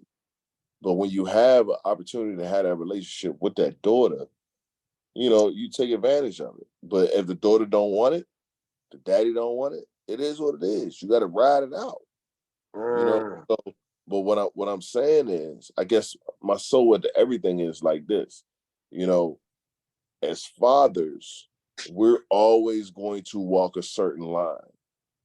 That does not mean our daughters are ever going to agree with us. They don't have to. You know, like I tell Kira all the time, like, look, bro, the question you asking is the right question. You just asking the wrong person. Don't ask me that shit because I'm going to give you an answer you don't want. You really need to go talk to your mom. No, if you ask me right now, if you ask me the question you asking me, you're going to get an answer you don't want. Go talk to your mom first. Let your mom handle it the way she want to handle it. And then she'll bring it to me if she feels like I need to be involved. Because if you asking me without your mom for this specific question, you're going to get an answer you don't want. No. You got to know your audience. Got to know your audience, man. Don't ask me a question you don't want to hear the answer. I say that to my daughter all the time. Well, that's the thing. When they're young, they don't know who to ask what to. So we got to be careful by the way we relay that information. You don't got to. You don't got to. Be honest with who you are. Same thing I started this whole You gotta be honest with them, but that don't mean that they understand what we understand. Like that's the biggest thing. That's the biggest thing I probably learned in life is that they just like time over time. I've always just expected everybody to be on my level, but like everybody not gonna be on your level. Sometimes you gotta like break it down for them. Yeah, but they might not be on your level today. But one day they're gonna be on your level when you told them exactly what you had to say. Oh, I know. Yeah. Let's ask the grandfather of our group. What's that? Grandfather of our group. Is that the truth? Like, you can say something today, but you will know that eventually, one day, that level will be there. Like, that level will be there. I'm telling you for my own daughter. I'm just saying for me. Oh, I'm glad you said that, man. I've been holding my tongue, just waiting for my opportunity to express myself. But as fathers, man, we all have daughters, and so we all share the same perspective. But I say this, man, like as fathers, we tripping if we think like the balance will shift.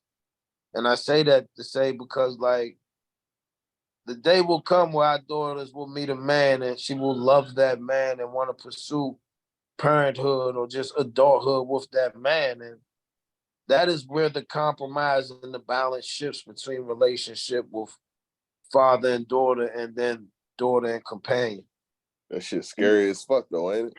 I mean, it is, but it's also. I'm not ready. Y'all are above me. I'm not ready for my own child. I'm not ready. Because I already told. Only you know that though. Mark is on one. Let him finish out that statement. I'm just Nah, saying. nah, I just want to I make know a where statement he's like going. that shit I'm is not scary. ready. I know Because you're not ready, but like, so I mean, I'm gonna be honest. you gotta Like acknowledge my daughter kind of my daughter's 19, but at the very least, she's kind of been promiscuous or experiencing since 16. You know, and I get it. It come with being a teenager and dealing with the opposite gender. So I hold no charge against her because I understand where I was at that age, and her conduct was within reason.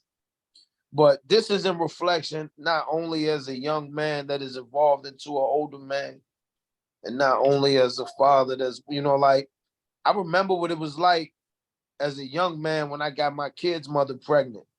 It's like, that's your daddy, but I'm your baby daddy. Like, you live with me. This is our baby. This ain't your daddy baby. You see what I'm saying? So like it or not, when our daughters they cross that line into like the ultimate feminism when they dealing with sexuality. Cause like some of our kids may choose to be straight, some may choose to be bi or whatever. You know what I mean? Like, so it's still a whole new level of understanding as a parent that come with that, man. I don't none of that shit yet. Yeah, it's real life. It's gonna come, like our daughters pay for our daddy's expressions. Say that again. Our daughters pay for our daddy's expressions. Nah, I don't even view it like that though, Rod. I think our daughters just are who they are. I ain't owning that because if my daughter got to pay for my sins, then she gonna have a world. Yeah. That's what I don't. But like, I'm not perfect. The only man, I put my dick everywhere it could go. The difference is I didn't dog shit. I want you to understand. We're lucky. That's the thing I'm saying. But look, the crazy thing that Mark said what he said, and he right. And this ain't no knock on you, Mark, but shit, Mark, you still started 4 years after me. Right. Mark was being like the humble boyfriend for years. Yeah. And I'm like, boom, boom, boom, 91, 92, 3. Well, maybe not 91. Let's say like 93, 94, 95. You know what I'm saying? I think Mark got on the bandwagon about 98.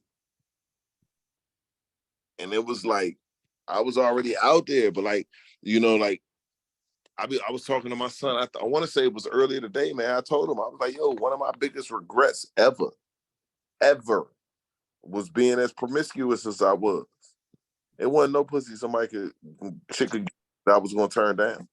Yeah. But now being older, you know what I'm saying? Like looking at life from the back seat, it's like, damn, bro. I wish I would have just took better care of myself. I wish I would have cared for myself. I'm still straight. Don't get it twisted, but like I wish I would have like cherished myself the way that I expect my children to cherish themselves. It's just so much like even yeah, in your approach as a parent, right? So like the more strict you are, the more they're gonna rebel.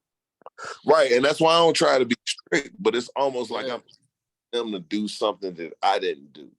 And I Well, don't think it's just you kind of just gotta understand what you have done and give them expectations as what you expect from them. But with them expectations, you gotta understand the outer limits. You gotta understand like, so it's almost like I'm gonna drop you off to the theater so you can watch this movie. But when you drop them kids off to watch that movie at the theater, you gotta know she might be giving a hand job in row 6. You know what I mean? Or they might skip off from the fucking right main because screen to go to the that's bathroom. that's what we was doing. You know what I'm saying? That's what we was looking for. And that's what I'm saying. Like, it's crazy because the things that I was doing, I expect my kids not to do. And that's what I mean. Like, when I be talking to them now, like I tell them, like I don't tell them all the intricate details, but I tell them like, yo, your daddy was fucked up. Like I was out there. So I know that this little dude is trying to holler at you. Right. I know what he about.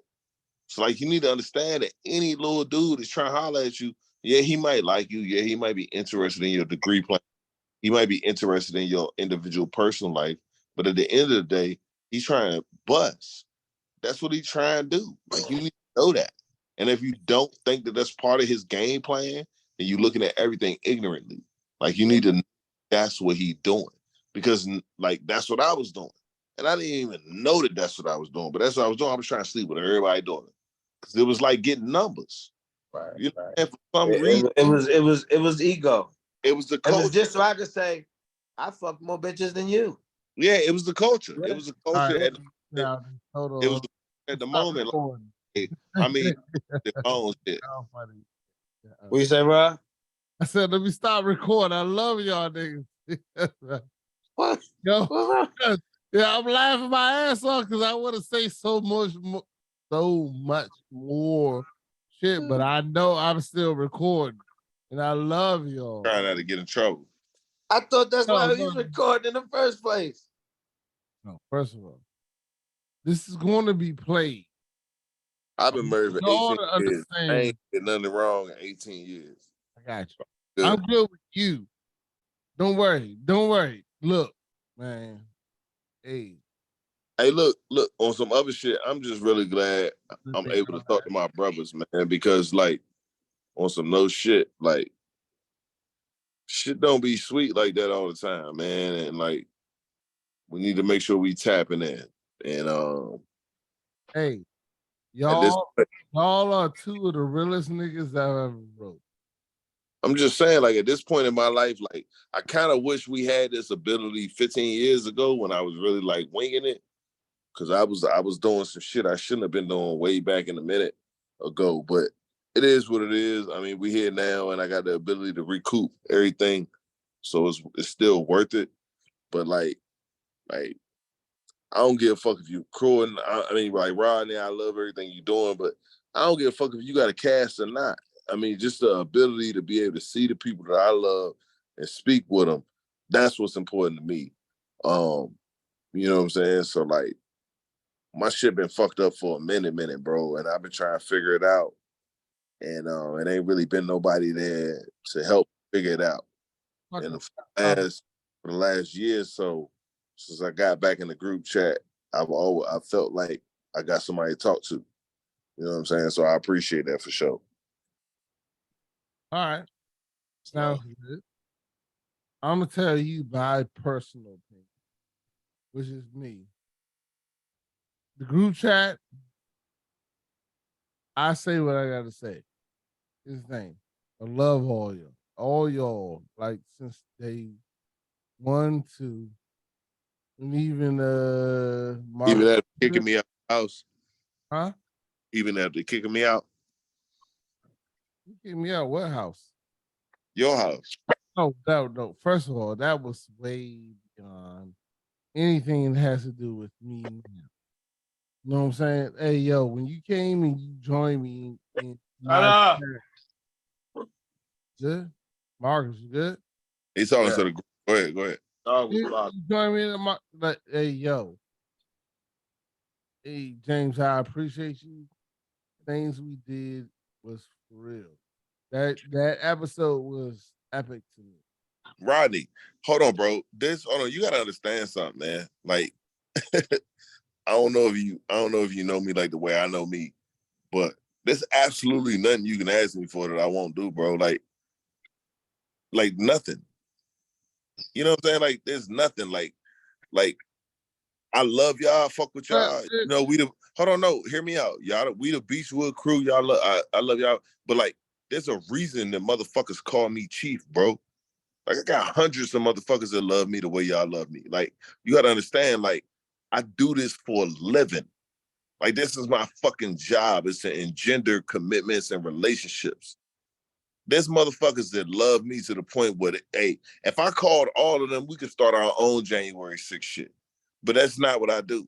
You see what I'm saying? So like when I get a call from one of y'all, and y'all been my day one since before I even knew what leadership was, and you talking about like, hey, I need you, motherfucker, I ain't about to hesitate.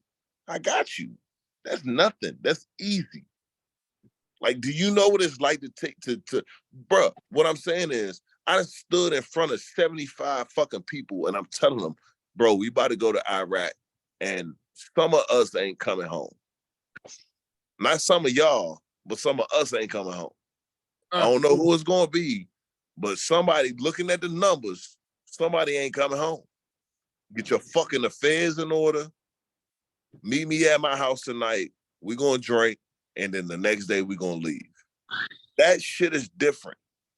That's a different type of camaraderie. You see what I'm saying? Like, that shit's different, bro. That shit different than a motherfucker. And that's all I'm saying. Oh, that's so good, man. That's so when a motherfucker like you that I've been with since day one asks me for some shit, it's easy. It's nothing. It's cool. Ain't nobody losing no skin, no flesh, no blood. It's easy. I got you.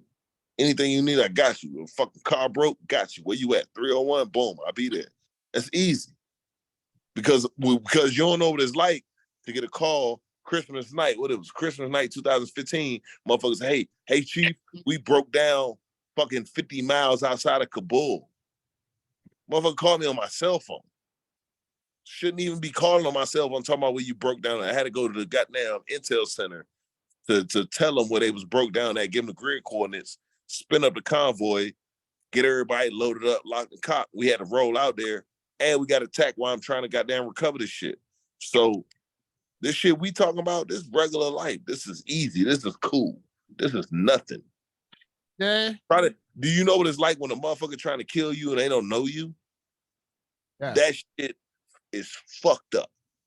No. We're going to, so I'm going to go ahead. The day that you hear a bullet coming your way from somebody that don't know you, he only wants to kill you because you're American. That is the day that you'll realize that this other shit that I thought was important is not important. The motherfuckers wanted me dead, bro. Just because I was there. You feel what I'm saying? They just wanted to die because I was there. And now I got teenagers. Imagine if I would have caught that one. My teenagers will be sitting here like on some other shit. Like, life is so fucked up.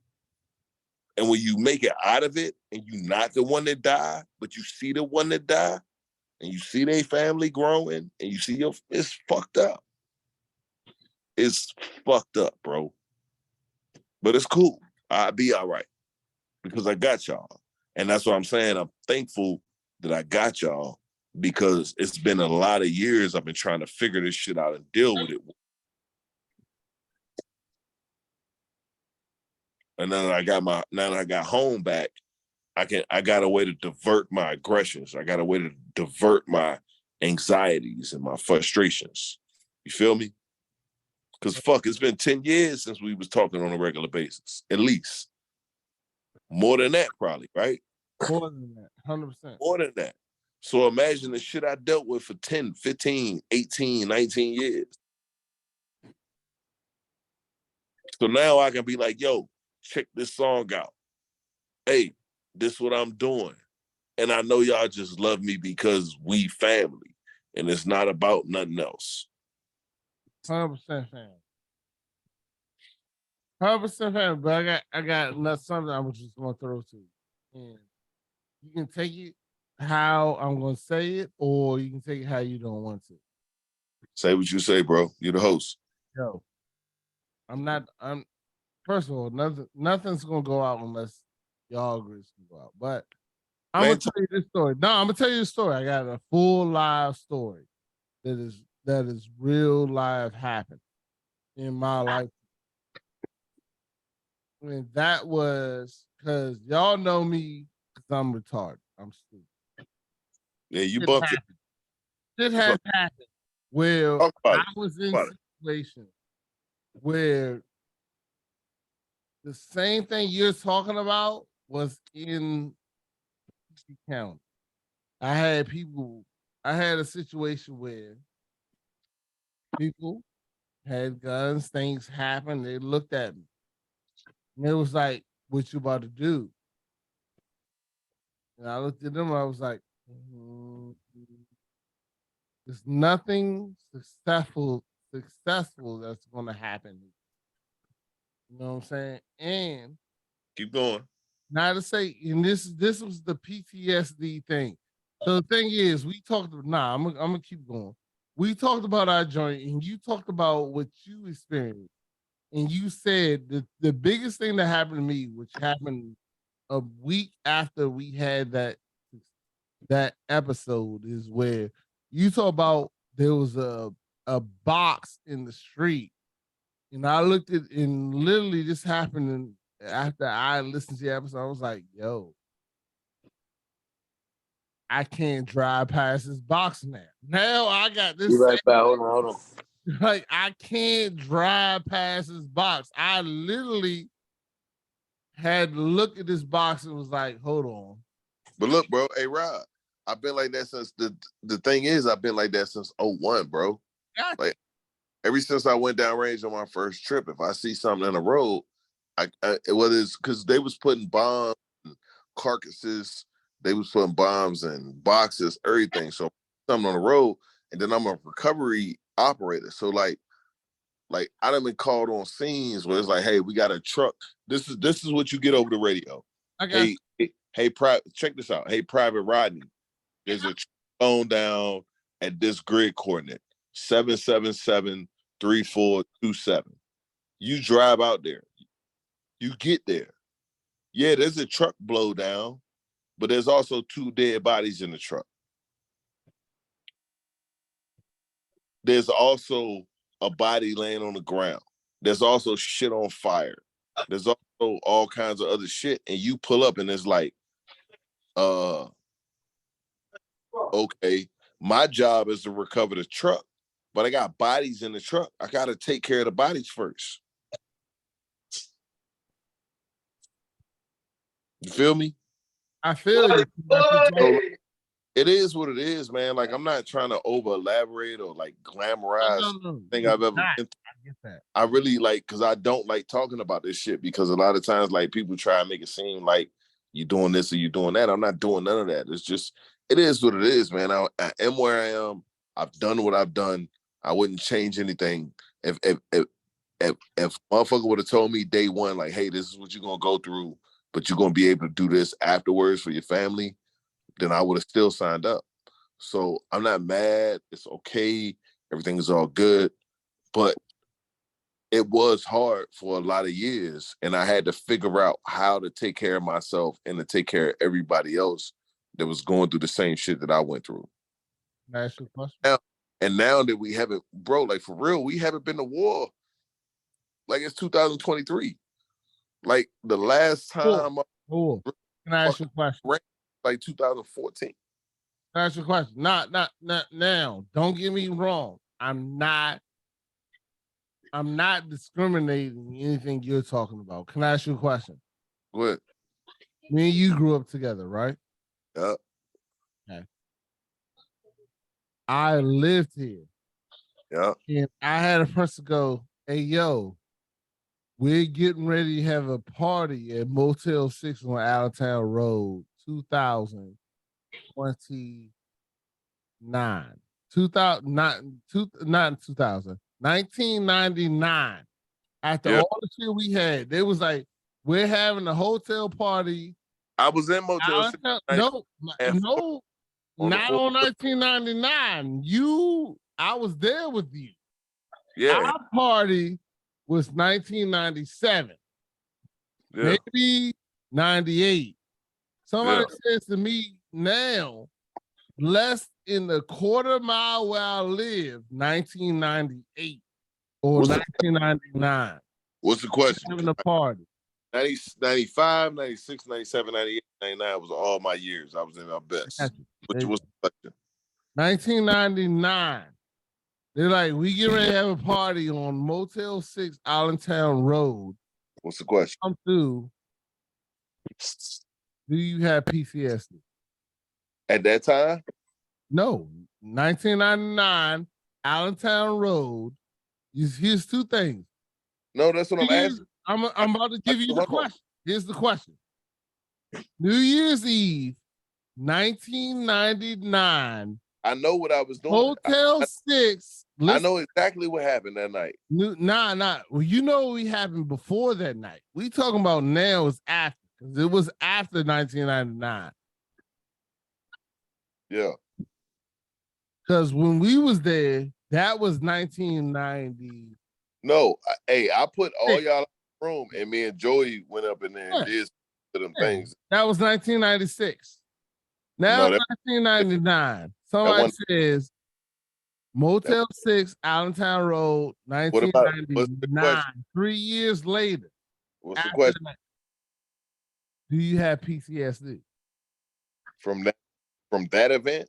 From 1996. Now, somebody's saying 1999, we're having a party at Motel 6.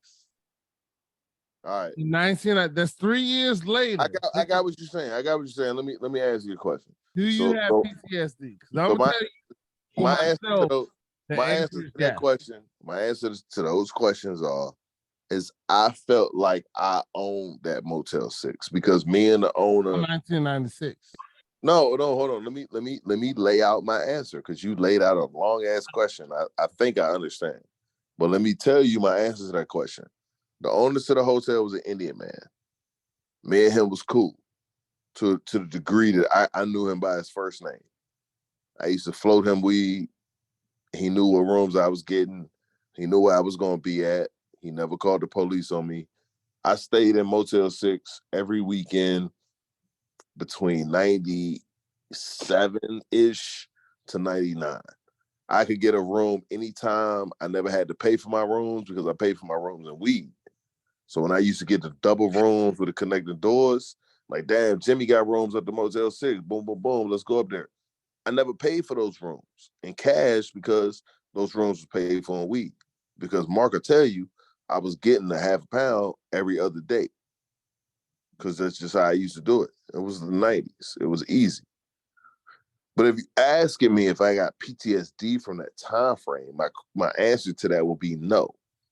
My response to that will be my actions and my reactions at the Motel 6 was me trying to feed the anger that I had from the trauma that I was going through. Because I went through trauma with fucking, I'm not going to say no names, but some dudes from the other side of Can Springs. And then when I finally was able to stand up on my own 2 feet and be like, fuck y'all, then I realized, like, damn, I'm getting like 3 G's a week, 4 G's a week. I can do this shit by myself. So I was doing it by myself. So it was more like a reaction to the trauma. It wasn't a post-traumatic stress syndrome disorder, PTSD. It was more like, let me react to the trauma that I went through. So me reacting to the trauma that I went through was, let me show y'all what I can do by myself. And that's when I started buying out 4 or 5 at a time. And just telling people, yo, this is where we at. You know what I'm saying? Because for real, If Joey get back on the line right now, Joey will tell you about 4th of July, Motel 6, 98, 99. No, I think it was 99. We shut that joint down. We shut that joint down. We had JYB and Northeast Groovers playing out the speakers in the courtyard and had everybody out there dancing, coming to one room. Right. And Marcus was there. He remembered. Because that one shorty was like, I don't mess with dudes no more. Remember that? Remember that, Mark? DG. Still recording, Mark. All right, y'all need to go to the other room. I got something I need to do. So it wasn't no PTSD before that. I think it was a lot of reaction to traumatic experiences. That's the best thing I could tell you. You know what I'm saying? Because I was getting money at that point in time, bro. I was really, when I say I was getting money, I was getting like 10 bands a month. Between working and selling weed, I was getting like 10 bands a month. So it wasn't nothing nobody could tell me. It wasn't nothing nobody could tell. If I needed a cab, I just called a cab. If I needed to bust somebody in, I'll get them a cab in. 5 of them in a cab, coming from wherever they need to come from. So it was just different at that time. Nah, I respect it, man. Hey, bro. It was perfect. Different but perfect. Because he was almost like Kaiser Sose. You know what I mean? Like, you only would know if you knew. Mind you, he balanced a fucking job. So, like, if you knew him for anything, you knew him for going to work. And he wasn't driving to work and getting dropped off from work. You know what I mean? He wasn't. I used to walk to Andrew. I used to walk to work. Pick the nigga up from work from time to time. You know what I mean? Like, I used to have $1,000 in my pocket and I'd be walking to work. Mark, you remember I used to walk to Andrews, walk to work? Yeah, that's what I'm saying. And I had that's money. How I know. That's what I remember.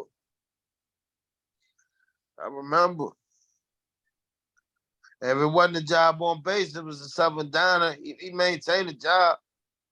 He was never jobless while always working. Hustling. Always grinding. I don't even know where that shit came from. And I think it was just Papa always telling me, like, don't ever be dependent on nobody.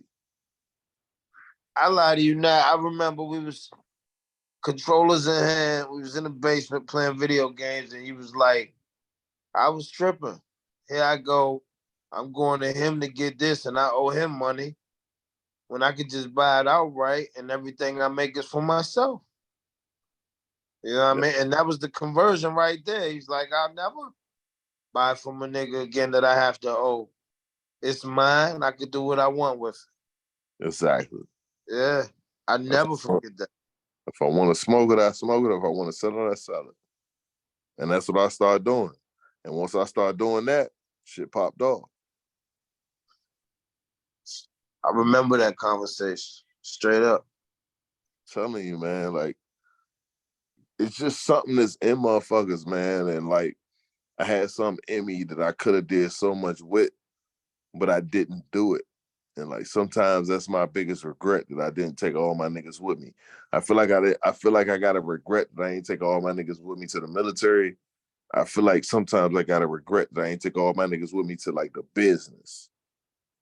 Whether it's the weed business or not, but just like business, because I really understand business. I really understand ownership. I really understand making it. And it's like, we should have never allowed ourselves to let everybody go do their own thing, their own way. We should have been like Marcus, Rodney, Joey, Troy, Mel, goddamn Daryl, everybody, get in now. Shut up, do your job, go. And if we'd have started, like, even back with the jerseys, remember Pimp Town with the jerseys, like, yo, we got this blank Patriots jersey. We want y'all to do it because y'all doing y'all thing. But look how long it took them to get that joint back to us. Like, we could have just did our own thing back in the day. You know what I'm saying? We was so far ahead of us, we didn't even know what we was doing. Yeah. We should have did everything on our own. So when you ask me what's my regrets, the biggest regret I have is that I didn't take what we already had and make it better. But at the same time, I can't respect that regret because I'm super thankful for what I currently have. Right. I got the best daughter and the best son in the world and the best wife I could ever ask for. So there's no way that I can be upset about the decisions I didn't make. You know what I mean? I ain't even gonna bullshit. This was a long ass segment, man, because you just went back to the original question.